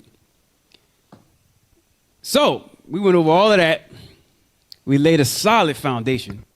Right. So what exactly is the movie Avatar got to do with what all we just brought out? Number 6, please. Number 6. Is Avatar based on a book? It says, read that. Look, it says yes. Yes, the 2009 movie Avatar was inspired by several science fiction works, including books, but it was not based on a single book. Okay, so scroll down. Let me see, hold on. Scroll down where it says, in addition to these works. In addition to these works, Cameron was also inspired by his life experiences, Go ahead. historical events, Right. and his previous films. Read. He said that Avatar is a sci-fi re-imaging of the European colonization of the Americas. When we get a bomb? What a bomb. They don't know history. Jesus Christ. And when you go into his previous movie, Officer, Terminator, because he took it from the lady, Terminator 2. I don't know why I didn't look that up. He made Terminator? Terminator 2. 2. Okay, go ahead. Aliens and things of that nature. All of this about stuff out there. Interesting. Interesting. Next, number 7. You gonna learn today. Oh, you damn sure gonna learn today. Hey. Go ahead, Sil. Can you can pick up on reading for this real quick? Because some of these parts is what he had brought out. Go The ahead. historical events. The European colonization of the Americas was a key inspiration for the film, which Cameron described as a sci-fi re-imaging of this event. So this is exactly what we was going into. So a lot of times when you go into these movies and you look at them, a lot of people like to see what's the background of it, what's the origin, because this was a good movie. When they asked James Cameron what was this movie about, he said this was a direct result of the history about the European colonization of when the so-called white man came over here and colonized the Native American Indians. That's exactly what he said it was about, right? Go to the next part. I think number 8. Is it number 8? Yep. We just had that. Number 9. Go ahead. European colonizations. Okay, read that for me. In 2012, Cameron filed a 45-page legal declaration that intended to describe in great detail the genesis of the ideas, themes, storylines, and images that came to be Avatar. So he came and said, hey, listen, I got the beginning of this, I got the theme, and I got the storyline of what I want Avatar to be about. The genesis of it, meaning the beginning, is going to be about the European colonization. Damn. So he said, okay, that's the idea. I have the theme because it already happened. The storyline was historical events and the images that came with it. So all of it in line. He said, hey, this is the movie that I want to pitch to, I can't remember the people that made it, but this is the movie that I want to pitch. And they're going to listen to him because he already made movies like Terminator 2 and Aliens. So they already had a good idea of the type of movie that he was going into. The images go back to the preconception or what is it called? Oh, that's fire. Yeah, that's fire. Boy, hey, you all right. You all right. Go to the next one. Go to the next one. Play that again. Okay. Can you read it? During this time, I'm sorry. No, notice the names of the countries that's about to mention. Because remember, we read it earlier in The Great Father, right? Notice the names of the countries. But go ahead. during this time, the European empires of Spain, Portugal, Britain, France, Russia, the Netherlands, Denmark, and Sweden began to explore and claim the Americas. Didn't we read that in the book that you had earlier? We just did, and guess who led it? Spain led it. Spain led it. There we go. That's about a little bit more than 10 common markets. Yes. That's a little more. That's 7 of them, really. Go ahead. So let's see the correlation. Let's see We what know they that's did. not the act like all in yeah. order, but there's a comparison. Yeah. There was collective. Yeah. That's what he's saying. Read on. And Sweden began to explore and claim the Americas. And claim the Americans just like the European colonization of what James Cameron was saying. Read. Its natural resources. They want the natural resources, and human capital, the human capital of America. leading to the displacement. They wanted to take away the Native Americans from this place so they can colonize it the same way they did the Navi from Pandora. Read. Its establishment. They want to disestablish what they have to establish their own. Read. Enslavement. And what? Enslavement. That's exactly what they did to Gad over here. Read. And even genocide. Of who? Of the indigenous people in the Americas. Or the indigenous people of the Navi on Pandora. It's the same thing. So James Cameron had the genesis, the theme, the storyline of the historical events of what the so-called white man did to the Native American Indians. It's the same thing. We had to set it up. Officer. We had to. What's next, Officer? Get number 10. Watch Y'all this. got something? Yeah. Did y'all? You had something? No, go ahead. Yeah, number 10. We get we into should- the thick of it now. We talking about the movie now. I think we laid the foundation with the history already, right? Now we're getting into the nuances of when they put the movie out, the stuff that you missed, guaranteed. You gonna learn Oh, today. we ain't even get the script. Man, never mind. What you had? Deuteronomy 28. We got to get the prophecy. Oh yeah, get that. Let's get the prophecy. Deuteronomy 28. How did we not get Deuteronomy 28? Deuteronomy 28, 50, 50. Book of Deuteronomy chapter 28 verse 50. A nation of fierce countenance, which shall not regard the person of the old, nor show favor to the young. And he shall eat the fruit of thy cattle. Well, start at 49. Officer. I'm sorry. 49. Yep. The Lord shall bring a nation against thee from far. So the Lord shall send a nation against you from far. This was the Spain, the Sweden, all those colonies that we just read, right? That was all of them. Read, but mainly the Spaniards, the conquistadors. Read. From the end of the earth, as swift as the eagle flieth. Because where was America? America was on the end of the earth. It was a place where never mankind dwelt. The same way Pandora was. Pandora was on another place on the other side of the moon where never mankind dwelt, just them. Read. A nation whose tongue thou shalt not understand. We didn't understand it because when we go into it, when they made schools on the planet Pandora, just like they did in America, the boarding schools, they had to teach the Navi or the Gadites English because they did not understand their language. Hey, matter of fact, that's when the show start off, right? When what's his name? I forget his name that was in the movie, the main character. His name James. John something. Yeah. So he wakes up as the Avatar, right? And then he finally goes outside and he noticing all of the other little people that's Navi, right? They made them as avatars too, but they were learning English. Yes. They were learning how to play like them, understand what they did, their culture. That's all symbolic toward when the North American Indians went into the boarding schools. That's what that beginning part of the movie, that's what that was talking about. Hey, officer, if you could you put that back on what you just read a while ago about all the stuff they came over here to get? The What you mean? That book, that part you just read about, they was coming over here to get the wealth. Oh, okay, go back to the screenshot Yes. with Sweden, with Spain and all them on it. Yes. Yep, right there. It says, during this time, the European empires of Spain, Portugal, Britain, France, Russia, the Netherlands, Denmark, and Sweden began to explore and claim the Americas, its natural resources, and human capital, leading to the displacement, disestablishment, enslavement, and even genocide of the indigenous people in the Americas. Okay, now let's get a scripture for that. Let's get Revelation chapter 18, verse 12. We're going to start out right there right quick. This is what they did. This is what they came to get. Revelation chapter 18, verse 12. The merchandise of gold and silver and precious stones and of pearls and fine linen and purple and silk and scarlet and all thine wood and all manner vessel of ivory Read and on. all manner vessel of most precious wood and of brass and iron and marble and cinnamon and odors and ointments and frankincense and wine and oil and fine flour and wheat and beasts and sheep and horse and chariots and slaves. And slaves. And That's when you read that where he just said that they came to get souls of what it was. And- yeah.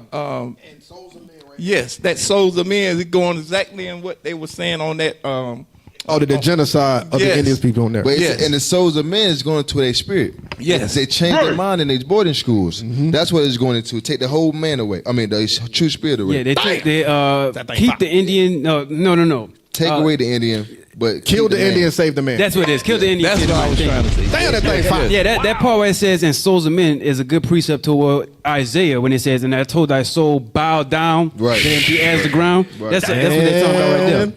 Give me that. Deuteronomy, he ain't never get it finished. Did you finish Deuteronomy? Let's get it. We'll finish We'll- real quick. we'll say- Just finish that part. Yeah. We're 50. It said, a nation of fierce countenance which shall not regard the person of the old, Yep. nor show favor to the young. And that's what. And as we go on, that's what we're going to see what they did with the Navi on Pandora. Because remember, James Cameron said this movie is about historical events. It's the genesis, it's the theme, and it's the storyline of what happened during the European colonization. So we got more. We just tapped them. Yeah, that's it. Because we have a part two. Because we're going to talk about both of them. This is the first one we're talking about right now. So, anyways, give me the Awa, number 10. I think that was right. Because that's what they called their god. They called their god Awa. Awa. Awa name is an anagram of the Yoruba goddess Yewe, whose name comes from Yeye Yeye. Awa, which means our mother. So, look, check that out. The Yoruba, Jeroboam, Northern Kingdom. Northern Kingdom.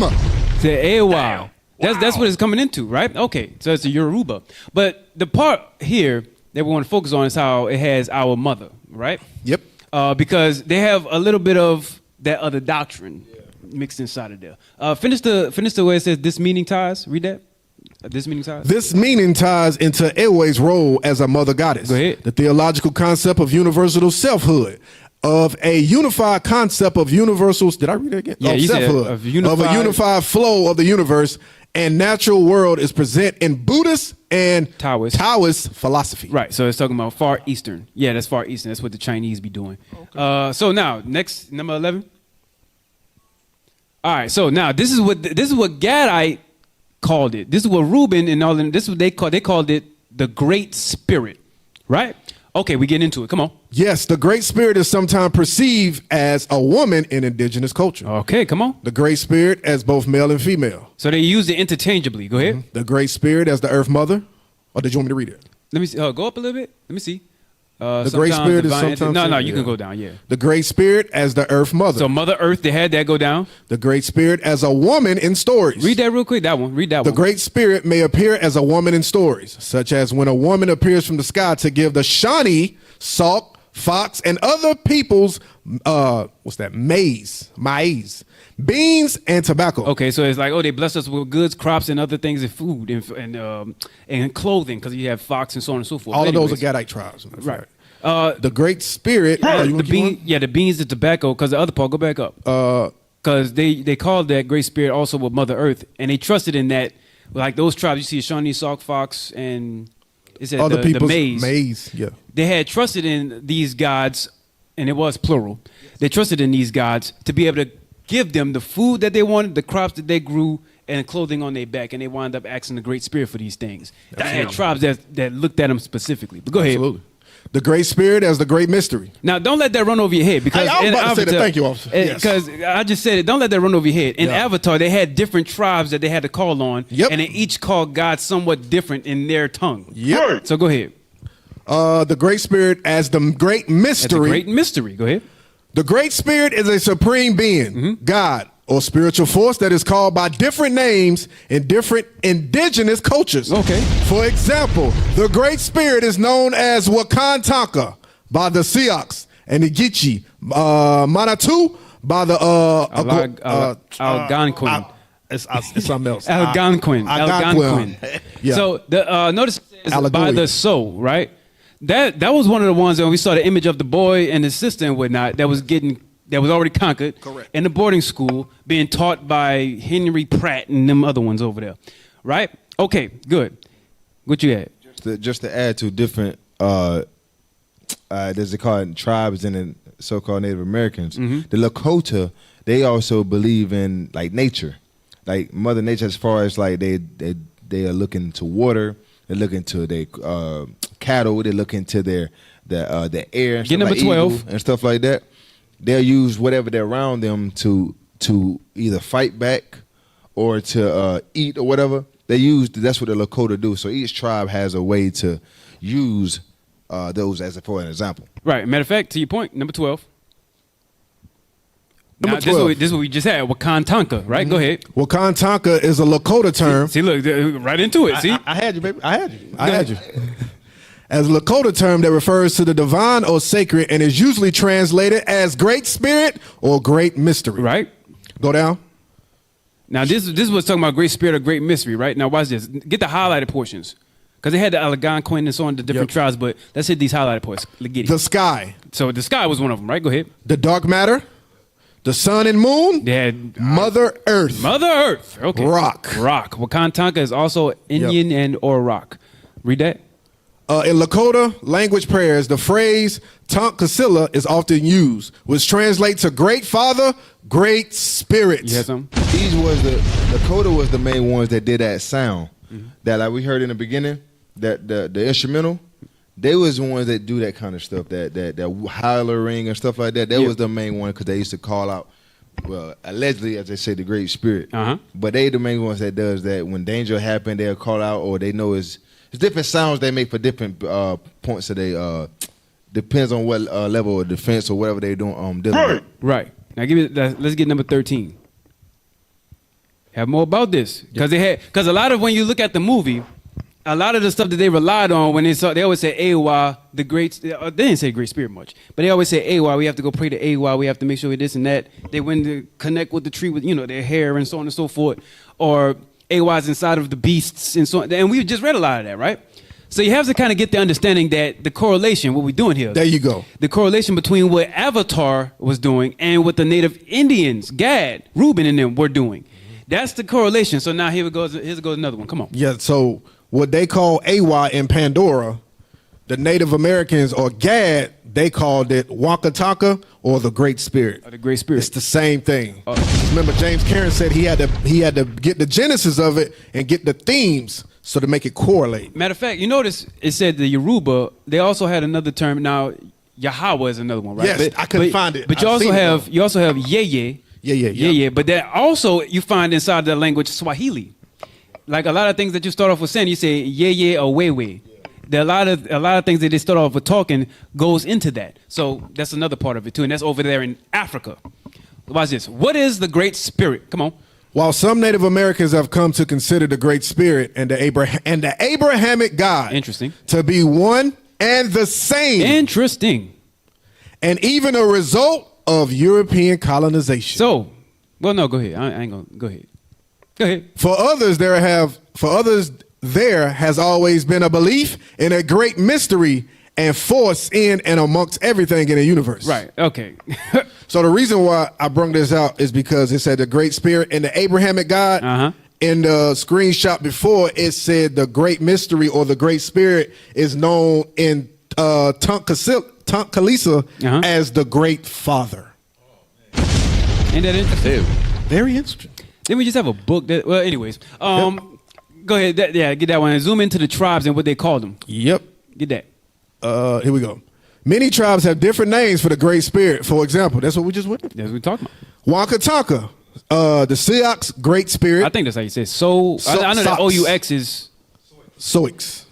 I know that OUX usually is silent. That X is silent, like soul or. Soul. Yes, but Soul anyways. Great Spirit. Yeah. Manitou, Iroquois Great Spirit. Epistokoki, I think that's it. Blackfoot Great Spirit.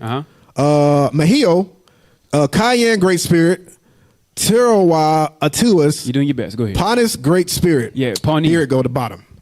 The Great Spirit is perceived as both male and female, separate but one divine deity. Though some tribes refer to it as father, grandfather, or old man. Interesting.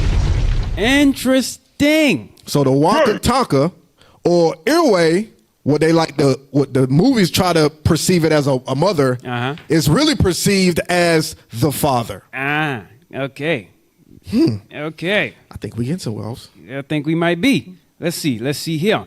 All right, so hold on real quick. Let me jump where we at. Yeah. We You do your thing. Yeah, he said, let me get this kid. Get number 15. Oh, we jumping there already? You sure? Cause that's where we at. Yeah, okay, Yeah, let's that's where get we it. at, number 15. So, okay.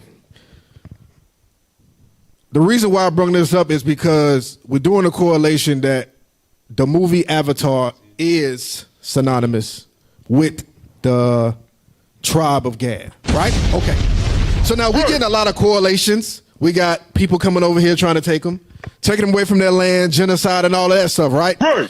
But in the other books that we read earlier, it said that the Indians that was over here, they kept certain commandments. So does the Navi on the planet of Pandora. It was one particular that they had been keeping that I wanted to bring out. Let's see. Let's bring that out. Let's go. It says, "You shall not set stone upon stone." So one of the laws was you shall not set stone upon stone. All right? I read it. Should not be seen as a law that the Navi are supposed to follow the letter, as they shown to technically set stones upon stones to create a fireplace. So it says technically they will be breaking this because they have to set stone upon a stone to create a fire. Just like in our scriptures, they say we shall not do a fire on the Sabbath, but if we want to keep warm, Light a fire. it's wisdom behind it, right? Right. Same thing, but read on. Thus, it's plausible to interpret Yep. it as a warning against falling out of interconnectedness Yeah, with civilization that is not based on interdependence You got a lot of them on words the up in there, other don't life forms. Okay, that's the point I wanted. It said, thus is plausible to interpret. It is a warning. So this law, thou shalt not set upon a stone upon a stone, is a warning against falling out of interconnectedness with a civilization that is not based on interdependence on other life forms. What does this mean? I posted the definition of interconnectedness. Now we're going to bring it together. Let's see what this means. Interconnectedness. I did not know this was a word. I thought this was just something black people say when they didn't know how to say the whole. But go ahead. The state of being connected with each other. So the state of being connected with each other is interconnectedness, right? Interconnectedness. Interconnectedness. Now go to the other one. Interdependence. Interdependence. Yep. The dependence of two or more people or things on each other. On each other. So now go back to it. So now when we go back to go ahead. Thus, it's plausible to interpret it as a warning against falling out of interconnectedness. Falling out with the connection that you have with each other. With a civilization that is not based on interdependence on other life forms. So their interdependence is supposed to be based on Iwe, not other life forms. So that's what it means when it says, thou shalt not set a stone upon a stone. What commandment in the Bible does that line up with? Exodus 20. Yes, Exodus 20. Let's get it. It's a precept. They have more laws, but that one really stuck out to me. Why are they saying that? Exodus 20. Exodus chapter 20, verse 3.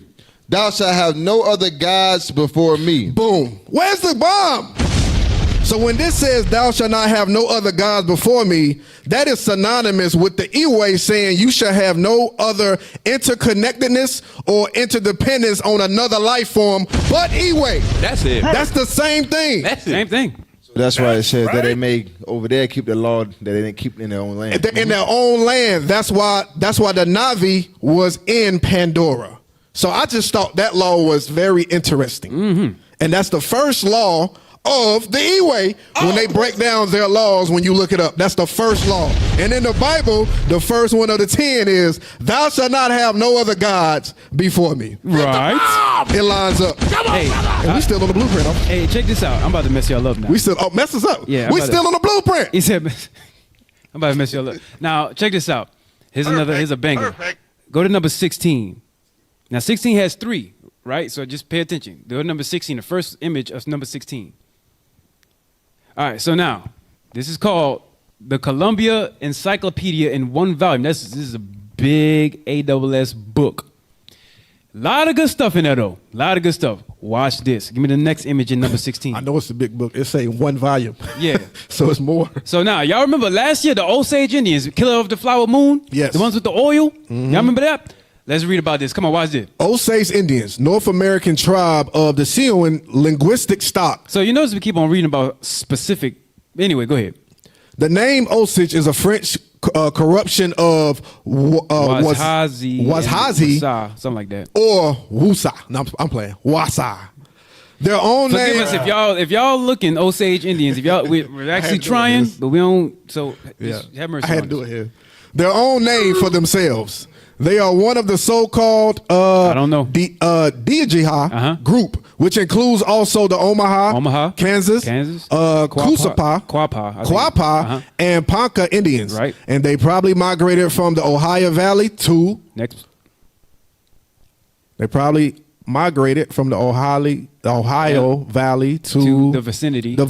of the Osage River in Missouri, Go ahead. where they were encountered by Marquette in 1673. Right, Marquette. Go ahead. In the 18th century, they frequently allied themselves with the French and waged constant warfare on surrounding tribes. Right, because we brought out last year when we went over Killer of the Flower Moon that they like to be to themselves. They didn't really like to mix in a lot with the other tribes. They like to be to themselves. But notice they had allied themselves with the French. One of the ones we read earlier, Hezekiah read it, I believe, Sir, you read it, and you had found one of the spots in the Great Father with it. They were one of the ones that came over to conquer, but they allied themselves with the conqueror. That's why they wound up marrying with them and then wound up losing all their land and their money. But watch what it says here. Come on. 3 bands constituted the Osage tribe: the Great Osage, the Little Osage, and the Arkansas Band, and the Arkansas Band. Right. By a series of treaties, the Osage ceded to the United States their intensive territory in Missouri, Right, the extensive territory. Missouri, Arkansas, and Oklahoma. And at the present time, they number over 2,000. The discovery of oil. Pause. The discovery of oil. Take this next pause slow. Read. On their land in North Oklahoma, added to their land holdings and trusts held for them by the government. By the government. Go ahead. Have combined to make the Osage one of the richest tribes in the United States. So it was one of the richest tribes, right? The United States took notice of this, and so they had to investigate. Give me number 17. Let's go into the movie. You cooking with something? Let's go into the movie. Number 17, the timestamp. We want 1 minute to 1 minute 40 seconds. Leggy. Give me that. Give me that. Give me that. Oh, we got that on here too. Oh, yep, we got that. Yep. This was number 7. 1 minute to 1 minute 40 seconds. This was number 17, right? Yep. All right. Come on. I'm assigning him to your team as Hey, hold security on, escort. where's our oh my God disclaimer thing? Yep. Put it over. Where that at? Yeah, give us out. Help us out. Come on. So I had this video posted earlier. Officer Hezekiah posted this one. So also in this clip, it's going to go into what we was bringing out earlier about the Indian schools, the boarding schools. Yeah. It's going to bring this out. The same thing with the kilos. Just want to throw that out there. Go ahead. I'm assigning him to your team as security escort. The last thing I need is another trigger-happy moron out Right. there. So the you're trigger supposed happy to be moron. winning the hearts and the minds of the natives. Isn't that the whole point of your little puppet show? You look like them and you talk Right. like them, and they'll start trusting Now us. pause. Yes, thank you. Wait. Thank you. So yes. He said, isn't that the whole point of your mission, to go out and look like them, talk like them, Get into the hearts and the souls of men. Yeah, to trust them, right? To get that, to gain their trust. Isn't that Yes. the whole point? Go ahead. School, we teach them English, but after what? How many years? Pause. Y'all don't hear this? Ain't that what we brought out earlier? Wasn't this all of what we just brought? Yes. They were supposed to go in there and I'm getting lost teach for them words. English. And what else? Remember you said, boy, he knew the theme, storyline, The historical, yes. and the image. It started right. He's telling you that this is the same thing they had from the time of when the conquistadors came to conquer. It's the same mindset. And what people don't know, officer, I got to say this. Uh-huh. The reason why they know about what they call unobtainium, and hopefully if we don't get it today, we'll get it in the next show. The reason why they know about it because they already came to Pandora before, got some of it, left to go back to tell the other people, hey, listen, I was just over there. Give me some more funds so we can be able to go back. What that sound like? Didn't he come over here, seen what he called engines or whatever? He went back to ask help from the Queen of England, right? Spain. And for more money to come back to bring more people. Mm-hmm. That's the same thing. That's why he know that unobtainium is over there. Wait, it's gonna tell you. It's gonna tell you. Let go. They'll start trusting us. We build them a school, we teach them English, but after what? How many years? Relations with the indigenous are only getting worse. Yeah, that tends to happen when you use machine guns on them. Okay, they start killing them. Right. Come here. All right, let me show you why we're doing it in the first place. Come here. Come here. Show you this. Look at this.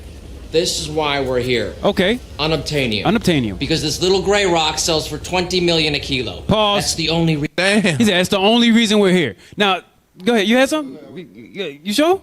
Check it. So they had the unobtainium, which they have. You're gonna get into that, right? But then also, that's also for oil. Yes. That's also for oil. Now remember, we just read about the Osage. That made them one of the richest tribes among the Indians, and they saw that they had it. Married them, Killers of the Flower Moon, it's another movie. Married them, took their land, robbed their oil. Here's another one. Anybody ever wondered why the football team is called the San Francisco 49ers?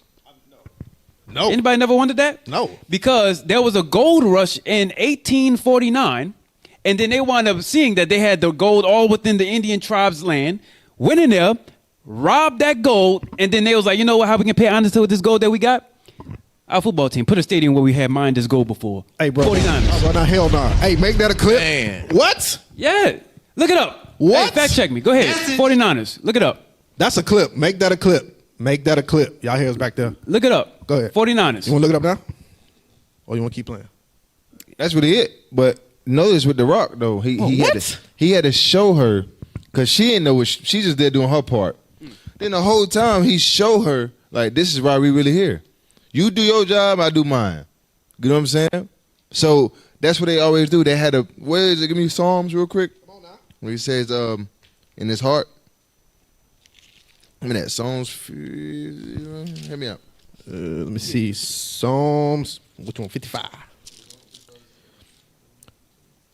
Sword smoother than. Oh yeah. Psalms chapter 55 and verse 21. Here we go. The words of his mouth were smoother than butter, but war was in his heart. I'm sorry. Read it again.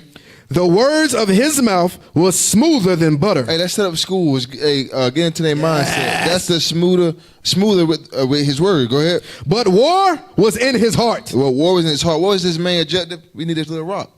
1 kilo of this is what? Is 20 million? 20 million dollars.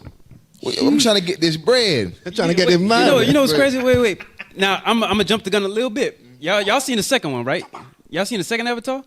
You ain't seen it yet? Oh, you gotta watch that thing. The second one, on this one, it's the unobtainium, right? Unobtainium. On this one. On the next one, it was this gel that was found within the animals that they used to ride in the water. And that gel that they used to find was a healing factor to a lot of the people. And they only found it with the Indians. You know what that's similar to? I'm not gonna ruin it. Watch the next show. But that's the thing. Finish script. Now you're gonna have me. But war was in his heart. His words were smoother than oil, yet were they drawn swords. It said his words were softer than oil, yet were drawn with swords. And that's the whole. They always got a bigger picture. They send even gentrification. Let's go small in the city. They saw a soft white lady with a dog running through the city, a little city. That's a sign of gentrification. It's a bigger. We be thinking, oh, it's just a white lady moving into town.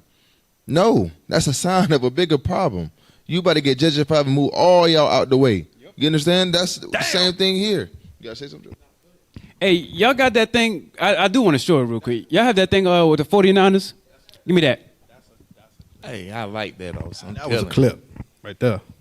Now they call the Commanders. Yeah. The Washington Commanders. Yeah, Washington Commanders, and this is out here is San Francisco 49ers. Y'all have the year with the gold rush, California gold rush, or the 49ers and the California gold rush, right? See, look, Barrett, read that. The gold rush of 1849 was sparked by the discovery of gold in the early 1848 in California's Sacramento Valley. Its impact on the history of the American West during the 19th century was immense. Over the next years, thousands of gold miners traveled to California to strike it rich. To strike it rich. Same way, and look, and when it was over there, right? They started off there, and then later on, the Osage found oil, and then they went for black gold, and went a little further east, and then found the Osage, and then wound up getting them. But go ahead. And by the end of 1849, 49ers, go ahead. the population of California has swelled by more than 86,000 inhabitants. Well, there you go. Let's get that off the screen. Let's get that off the screen. No, right you now. all right. You all right. Let's go now. Let's go real You quick. telling me these men You did better much be evil? class. Yeah. This goes back to that always an origin. Always. How they come up with, hey, let's call them the 49ers. Where did that come from? Mm-hmm. Now they don't call them Redskins because they offended. No, Redskins was the war paint. Yep. But now we got offended. They call it, what they call it now? The Commanders. The Commanders. Oh, that is the 49ers. Yeah, I mean, they suck still. They but suck. yeah. Go to number 18. Oh wait, I think no. We actually did that. We actually did 18 because it says that resolves the energy crisis. So we actually just did that. Number 19. Then after 19, the unobtainium. Number 19. So this was the Indian Affairs Bureau. So I have to read this one, right? Look at the year. I want y'all to notice this. We almost done, y'all. Get us right on the time. Get us right on time. So check that. I want y'all to notice the year. Indian Affairs Bureau, right? What year was this set? Since what? Since 1849. Pause. What we just went over? That's right. Yeah. Oh, so wait, hold on. So they had enough money to make sure their bureau was set up after they had robbed the fort over there in San Francisco. Damn. Oh, Sacramento. Excuse me, Sacramento. You're gonna learn today. So, hey, by the way, the president at this time was Andrew Jackson, that main guy. He was the president during this time when things were set up. Was that something that have to do with the U.S. Cavalry? Let's read. Whew. It's since 1849, one of the divisions of the Department of the Interior of the U.S. government. Before that time, it had been a part of the War Department. So now the Department of Interior, they actually supply or they're in control of a lot of the agriculture. They're almost like I remember we went over this last year. They're like an entity that's somewhat separate from the FBI that's specifically focused on Northern Kingdom. Yeah. With Gad and Reuben and them. They're specifically focused on them and those reservations. But go ahead. The first commissioner of the Indian War, the first commissioner for Indian Affairs was appointed in 1832. Go ahead. Under the head of the Bureau. Read. The commissioner who was appointed by the president, there are several inspectors, Several inspectors. Go ahead. a number of superintendents, and many agents. A lot of them. Go ahead. The Bureau supervises trade and finance within the. Go ahead. No, go ahead.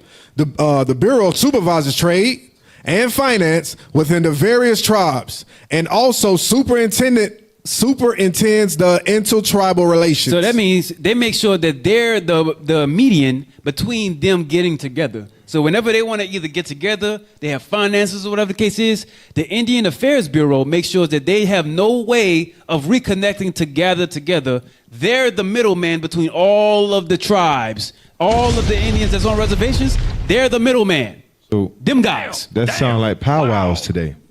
That sounded the same thing. They got y'all not, we let y'all have a little powwow, little events, but y'all not doing it on your own. Y'all not going to rise up on us. No, that's it. That's the same thing it sounds like. Because if you're not a part of the 5 recognized legal government tribes, every other little powwow that you do, it's not significant. Yep. It's obsolete. Like Yep. Officer And I was had talking that. about. That was in the book, The Great Father. I didn't get Yes. it, but that's in there. Go ahead. Where we at? Let me see. It takes charge of the reclamation of Indian lands and the development of natural resources in them. So that's the part. It takes charge of the reclamation of Indian land. So it's like you're not going to reclaim all of your land. You're going to stay on the ones we reserved for you. Sound like something. Because so much clicking. Yes, a lot here. In There's a lot. Deuteronomy 20:8, it says you must serve your enemies, right? Yep. Uh-huh. But it also goes a fact, if you look in between the lines here spiritually, if we reconnect to, read it again so I can click it. It takes charge of the reclamation of Indian lands Uh-huh. and the development of natural resources in them. Because if we get our natural resources back, guess what we can do? We know spiritually it'll click that we don't need these people. It'll click that, maybe we have to connect on this side. Because if they in the midst, they know that we can't think outside of them. Yeah. But if we know we have it outside of them, spiritually we can connect that we don't need. Hey, that's going into Lamentation 5 too. Yep. That's Lamentations 5. That's Deuteronomy 28:33. Yep. Hey, matter of fact, can you give me that real quick? Yep. You stay where you at with No, this. yeah, I'm good. This have a lot in there. The Indian, that's a whole class, really. Yes. Yeah, 33. Book of Deuteronomy chapter 28 verse 33. The fruit of thy So land the resources that's inside the land and the fruit, go ahead. and all thy labors And all your labors. shall a nation which thou knowest not eat up. Read. And thou shalt be only oppressed and crushed always. Right. And that's what we just read there. Bring that right back up. That's how we know y'all the real, y'all Israelites. Say what you want about this Bible. Y'all the people. It takes charge of the reclamation of Indian lands and the development of natural resources in them. In them. Takes the lands and the development of natural resources in them. That's what we just read inside the curse. The fruit of thy land and all thy labors shall a nation which thou knowest not eat up. It's going to take all of that. That's all mine. That's what they're saying. And you know what else is heavy about that? Go ahead. The natural resources in them. Another law of the IUIC or the Navi is you shall not turn a wheel upon a wheel, meaning allow somebody else to come in and dig to grab our natural resources. Yeah, and in a whole movie, because look, they're probably thinking, oh, we're gonna have a lot of clips. No, we have one or two of them, but the point behind the movie is very straightforward. Most everybody that see it, they understand what the movie's talking about. Yes, but you don't know the history that it's talking about. Yep, that's what we've been bringing out. All of this stuff is all of what they showed in your face. All of this. Watch. Read. You had something? Wow. Oh, he would say them natural resources was Revelation 12. What I just read. Yeah, 18, 12. That's right. 18:12. That's right. It takes measure. Oh, you want me to keep going? No, yeah. It takes measures for improving the physical condition of its charges, and it promotes their native arts and crafts. So it does all of the promotion for their native arts and crafts. They don't let them do it themselves. Go ahead. One of the principal concerns of the Bureau is the education of the Indians. Oh my! Yo, that's it. It says. Where's that? Read that one more time. One of the what? One of the principal concerns. You know what it means for something to be a principal concern? There's a lot. Think about a school, right? You have a school full of students, a lot of kids, a lot of different departments, a lot of education that can be in there, right? But there's different levels inside of that school. But then you have the teachers, you have the custodians, you have all of that. But then when you really want to talk to the main person that's in charge of all of that, that's the guy we need. That's the guy or woman nowadays that we need to talk to. That's the principal. That's the main one. Out of every concern they have about them, they're most concerned about their education. Their principal concern is how they're getting educated. And guess what? The stuff that we're bringing out here, they're going to attack because of this. Yep. They don't want them to know what we're bringing out here. Read that again, but I want Colossians 2:8. It hit different now. One of the principal concerns of the Bureau is the education of the Indians. You know, another word for principle is rudiment. In Colossians 2:8. Oh yeah, the rudiments of the world. That's principle. That's what it means. So watch, just read it now. We're gonna just go from what it's saying. They keep mentioning school boards, the school system, right? Education system. Watch this. But Colossians chapter 2 and verse 8. Beware lest any man spoil you through philosophy and vain deceit. Meaning anything that's outside of God's word, commandments, or who his people is and what we must do as a people, that's a philosophy and a vain deceit. Oh, yeah. Go ahead. That was that guy upstairs, Henry Lowe, the picture. Yeah. He said he brung his philosophy. Yeah, there you go. That right. Even I bring it out every time. I know it shocked me to this day. Going into Burlington, they had Christmas sweaters and had a word of top philosophy. That thing would never leave me. It just shocked me. But go ahead. Beware lest any man spoil you through philosophy and vain deceit, after the traditions of men. So the school system is not after God, it's always after men. They don't teach us about us. They give us Martin Luther King, Malcolm X, and it's a little salt in there. You know what I mean? It's never the full thing of what their true understanding was. Read on. After the rudiments of the world. After the first principle of this world. The first principle, like he said up there, was the school education system to destroy the Native Americans. Right. That was a philosophy and a vain deceit. Yep. Thinking you will get somewhere better in life from God's natural way he gave us. Read. And not after Christ. And that's not after Christ. Sisters today got PhDs. They up there got masters. Brothers got masters thinking they getting somewhere in life. Then they ain't doing nothing for the community. Nothing. They ain't doing nothing for nobody. That's a vain philosophy. But they be the dumbest, smartest people out, like the theologians we talking about. Yeah. They got something so much against us because we bringing the Bible. But they don't understand they got bringing out philosophy and vain deceits. But you out here still whoremongering. You still out here you didn't take care of your children. You out here still celebrating Thanksgiving. There you go. So I'm saying. So also when it says in the root.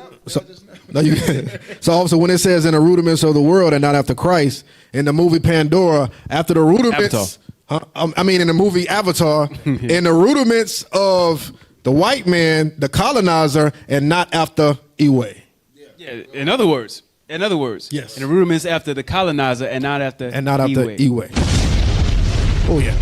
Awa. Yeah, Awa. Go ahead. Back to let's finish that. The Great There's a lot in Spirit. there. The Great This is Spirit. that encyclopedia that I pulled earlier, by the way, if y'all want to know the book. Good luck getting it, but go ahead. Still the blueprint. Come up some more. One of the principal concerns of the Bureau is the education of the Indians, in which training in agriculture is important. So training in agriculture is important. Finish it out. The Indians of Alaska are not included under the Bureau. That's a lie. So anyways, Under this Bureau. it says in which training in agriculture, right? Is important. You know why they emphasized that? Because that was in the 1800s. During the 1920s, they made sure they had to tighten up on it because Northern Kingdom was succeeding when the whole country was going through a depression. They were succeeding. They had their own little thing going on. They had their own food trade system, whatever. They ain't need the money. They were surviving. They're damn near like Amish, but better, way better. You remember that movie where I forgot what the name of it was, where he one of the army generals came up and asked the Indian, said, You want Hell on Wheels. Yeah, Hell That's on what it Wheels. is. Oh man, Hell on that Wheels. was heavy. Yeah. That's what it is. I know what you're talking about. Yeah. All right. So hey, I don't know that stuff you said the unobtainium. Oh, unobtainium. I was like umufufu. Let's get it. How much time we got? We got a couple minutes. All right. Let me get did we name it? Look up where we at? Unobtainium. Unobtainium. So in the show, in the movie Pandora, it's the main thing that they was focused on the most. It was called unobtainium. Get let me see what we want. Get where is it at? Go up to. He said 2,000 years later. Yeah. Oh, man. Yeah. We was waiting on the guy. Hey, IT y'all something else. Hey, look, I'll help y'all. Check this out. Go right to here. the. Oh, go. You got some? Yeah, check this out right here. Let's go ahead and. Let me get it. Y'all go ahead right here. IT. Boom. All right. Start right there. The one I had just sent. Start right there with the one I had just sent. Right? So Okay, you bring up the United States Space Force. Bring that up. Yeah, we can start there. Bring up the United States Space Force. Yes, sir. Well, hold up. Oh, if I can. All right. You said what? Bring up. Yeah, bring it up first. Go ahead. Go ahead. I'm gonna send y'all something. Yeah, bring it up. Bring it up. Space Force. Interesting. All right, so United States Space Force, Department of the Air Force. So you got to wonder, why are we starting to talk about this now? What, I still can't say the name. Unobtainium. I think that's what it is. Unobtainium, yep. So they mentioned it in the movie, right? Okay, good. And you notice within the movie, by the way, something that we want to note is, again, a lot of the clips are relatively the same. They're trucking through the forest. They're trying to get their own way of life and so on and so forth. But where in the correlation did they have that in history? That's what we were showing you today, right? But the main reason why the colonizers was there, because they wanted the resources and they wanted the land there to be able to bring back home to be rich, wealthy, beyond measure, right? Unobtainium was the main reason why they were there, for energy and for the other things that it had, right? Right. Okay, they had spaceships to get there. Let's get into that. You got it? Yep. Let's So go. So right now, this is what we have: the United States Space Force. Right. Go back to it. United States Space Force, Department of the Air Force. Right. Go to the next slide to show what it is. What is the objectives of it? Go. Nope, that's not it. Nope. Go over. Yep, right there. All right, which one? Just the bullet points. All right. The United States Space Force objective includes protecting American interests. Just reading straight through. Yep. Just protective America's interests. Okay, providing space capabilities. Maintaining space superiority. Maintaining space superiority. Deterring aggression. Uh-huh. Conducting space operations. Yep. Providing freedom of operation. Providing freedom of operation. So these are the objectives of the United States Space Force. That Elon Musk is footing the bill? A little bit, right? So now, why am I bringing this up? Now, go back to the left. Go back to the left, like the previous slide. Now, bring that in some. The reason why I'm bringing this out is a reason. Because in real life, we have the United States Space Force, right? But in the movie Avatar, they have something similar, but it's called something totally different. Read the officer. The Resources Development Administration. So in the movie Avatar, they are called the RDA. Read. Is a fictional organization in the movie Avatar that exploits Pandora's natural resources for its own gain. For its own gain. Ain't that what we've been reading? Right.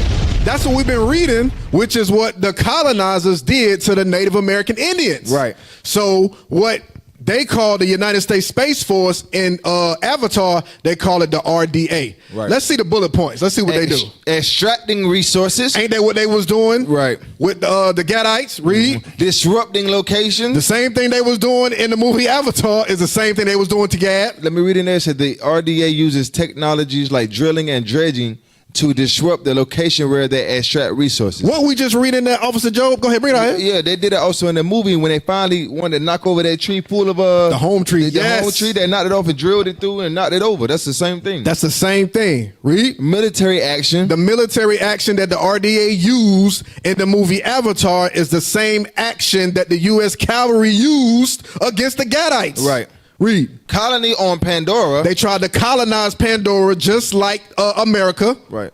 Rapid transit system. So these are the things that a lot of people may look at this movie Avatar and say, oh, okay, what does this have to do with the Native American Indians? Well, everything that we've been bringing out is synonymous with what happened between the colonization of the American Indians, the tribe of Gad. Right. This is synonymous because the RDA in the movie is exactly like the U.S. Space Force in real life. So what we're saying is, this isn't something that he just created. He said he had a genesis to it. He had a theme and a storyline. So the same things that's in Avatar lines exactly up with what happened in the earth for real. This isn't nothing new. And it boils down to the word of God. Understand this.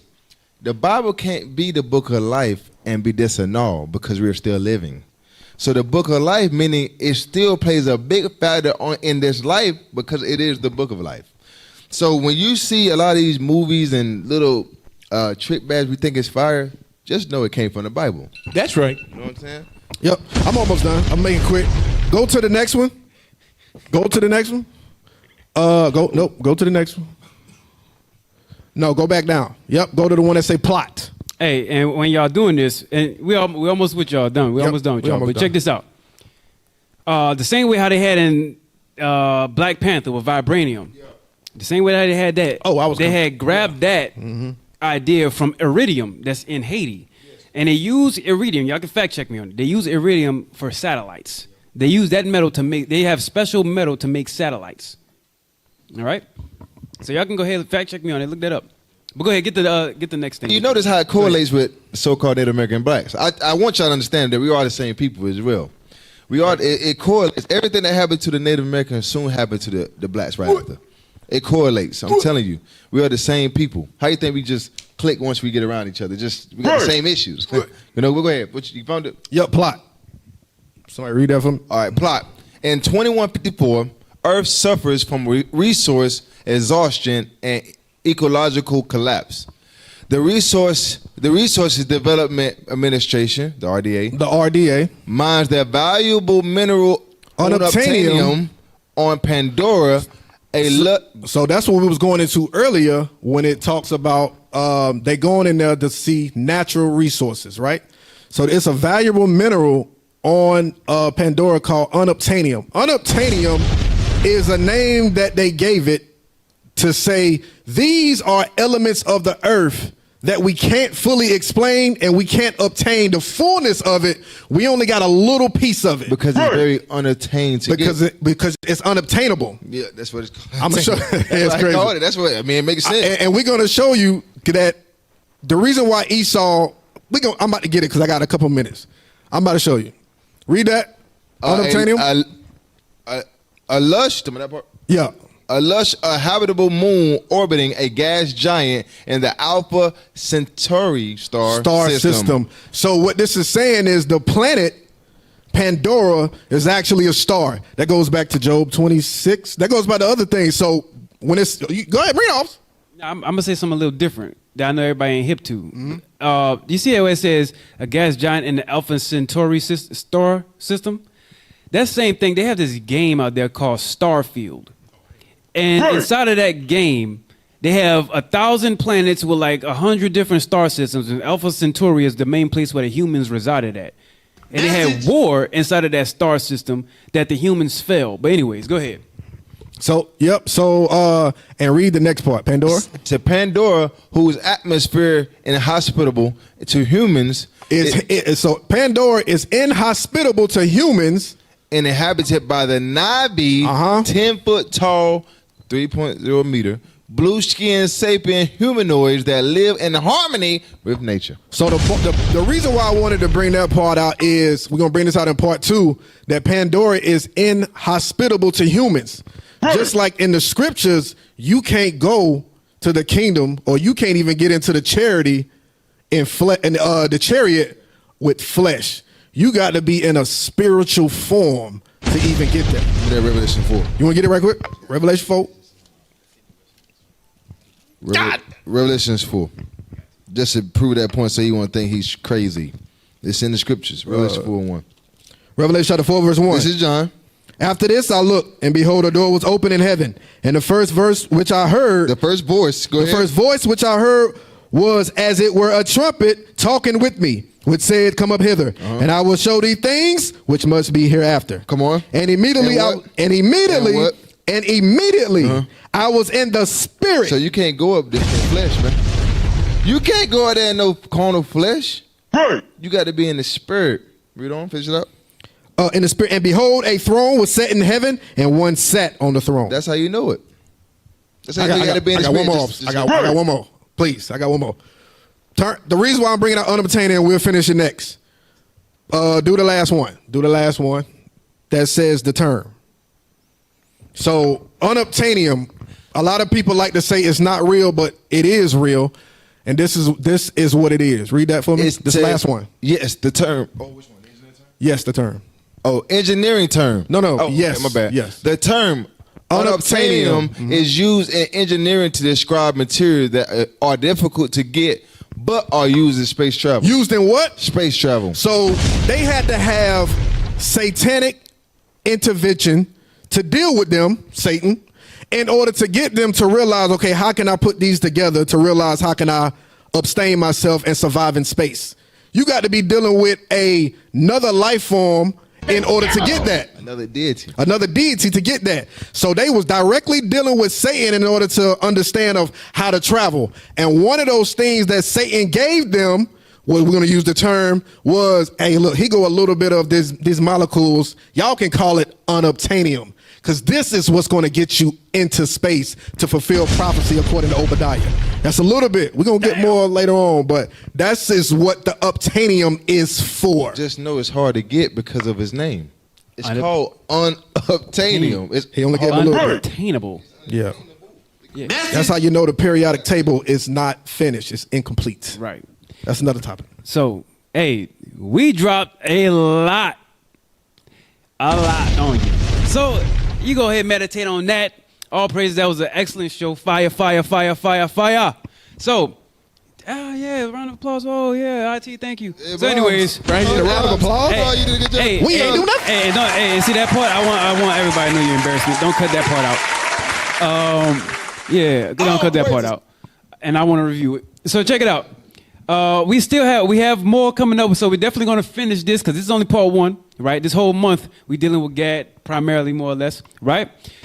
Check it though. I do want to show you the other up and coming shows that we have. Give me those 3 images I had put up. So, Dune prophecy, right? Now, believe it or not, I could use this for the very next show we do about Gad. I could. Because the main thing about this is they had another colonizing force come to reap the spices that was able to fuel their economy to become rich. That's the main reason. That's the main thing about that right there. No bomb. So Dune prophecy, then there's more that goes into that. So we're going to be going over that and what it goes into. Give me the next one. This right here, like I said last show, fire show. But the main purpose behind it is I don't really watch. I find it hard to watch shows not just to just enjoy it. I usually watch it. I take notes and then I go inside the Bible and I get scripture. But anyways, that's me. That show right here is talking about it's good for you sisters, you women who are unprepared. That woman right there, she is Arab. It is what it is. But she was prepared for when things hit the fan. Election is happening. Inauguration is happening. The brothers shouldn't be the only ones with knowledge on how to maneuver when things get sour. Right. This is an excellent example. A lot of clips coming for that one. Y'all go ahead and be ready for that. Next one. All praises. Woo! We gotta deal with that one. Damn, I'm Possessed Part 2 coming out.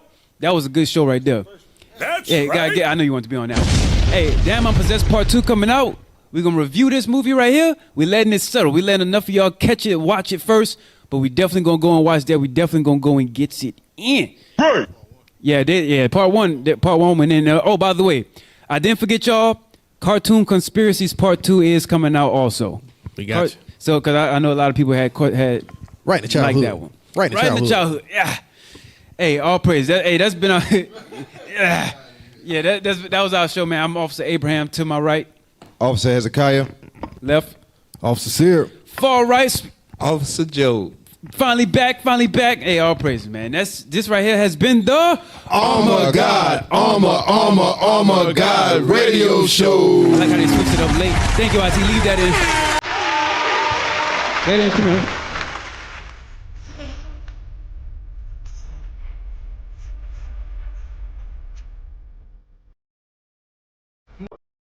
When I do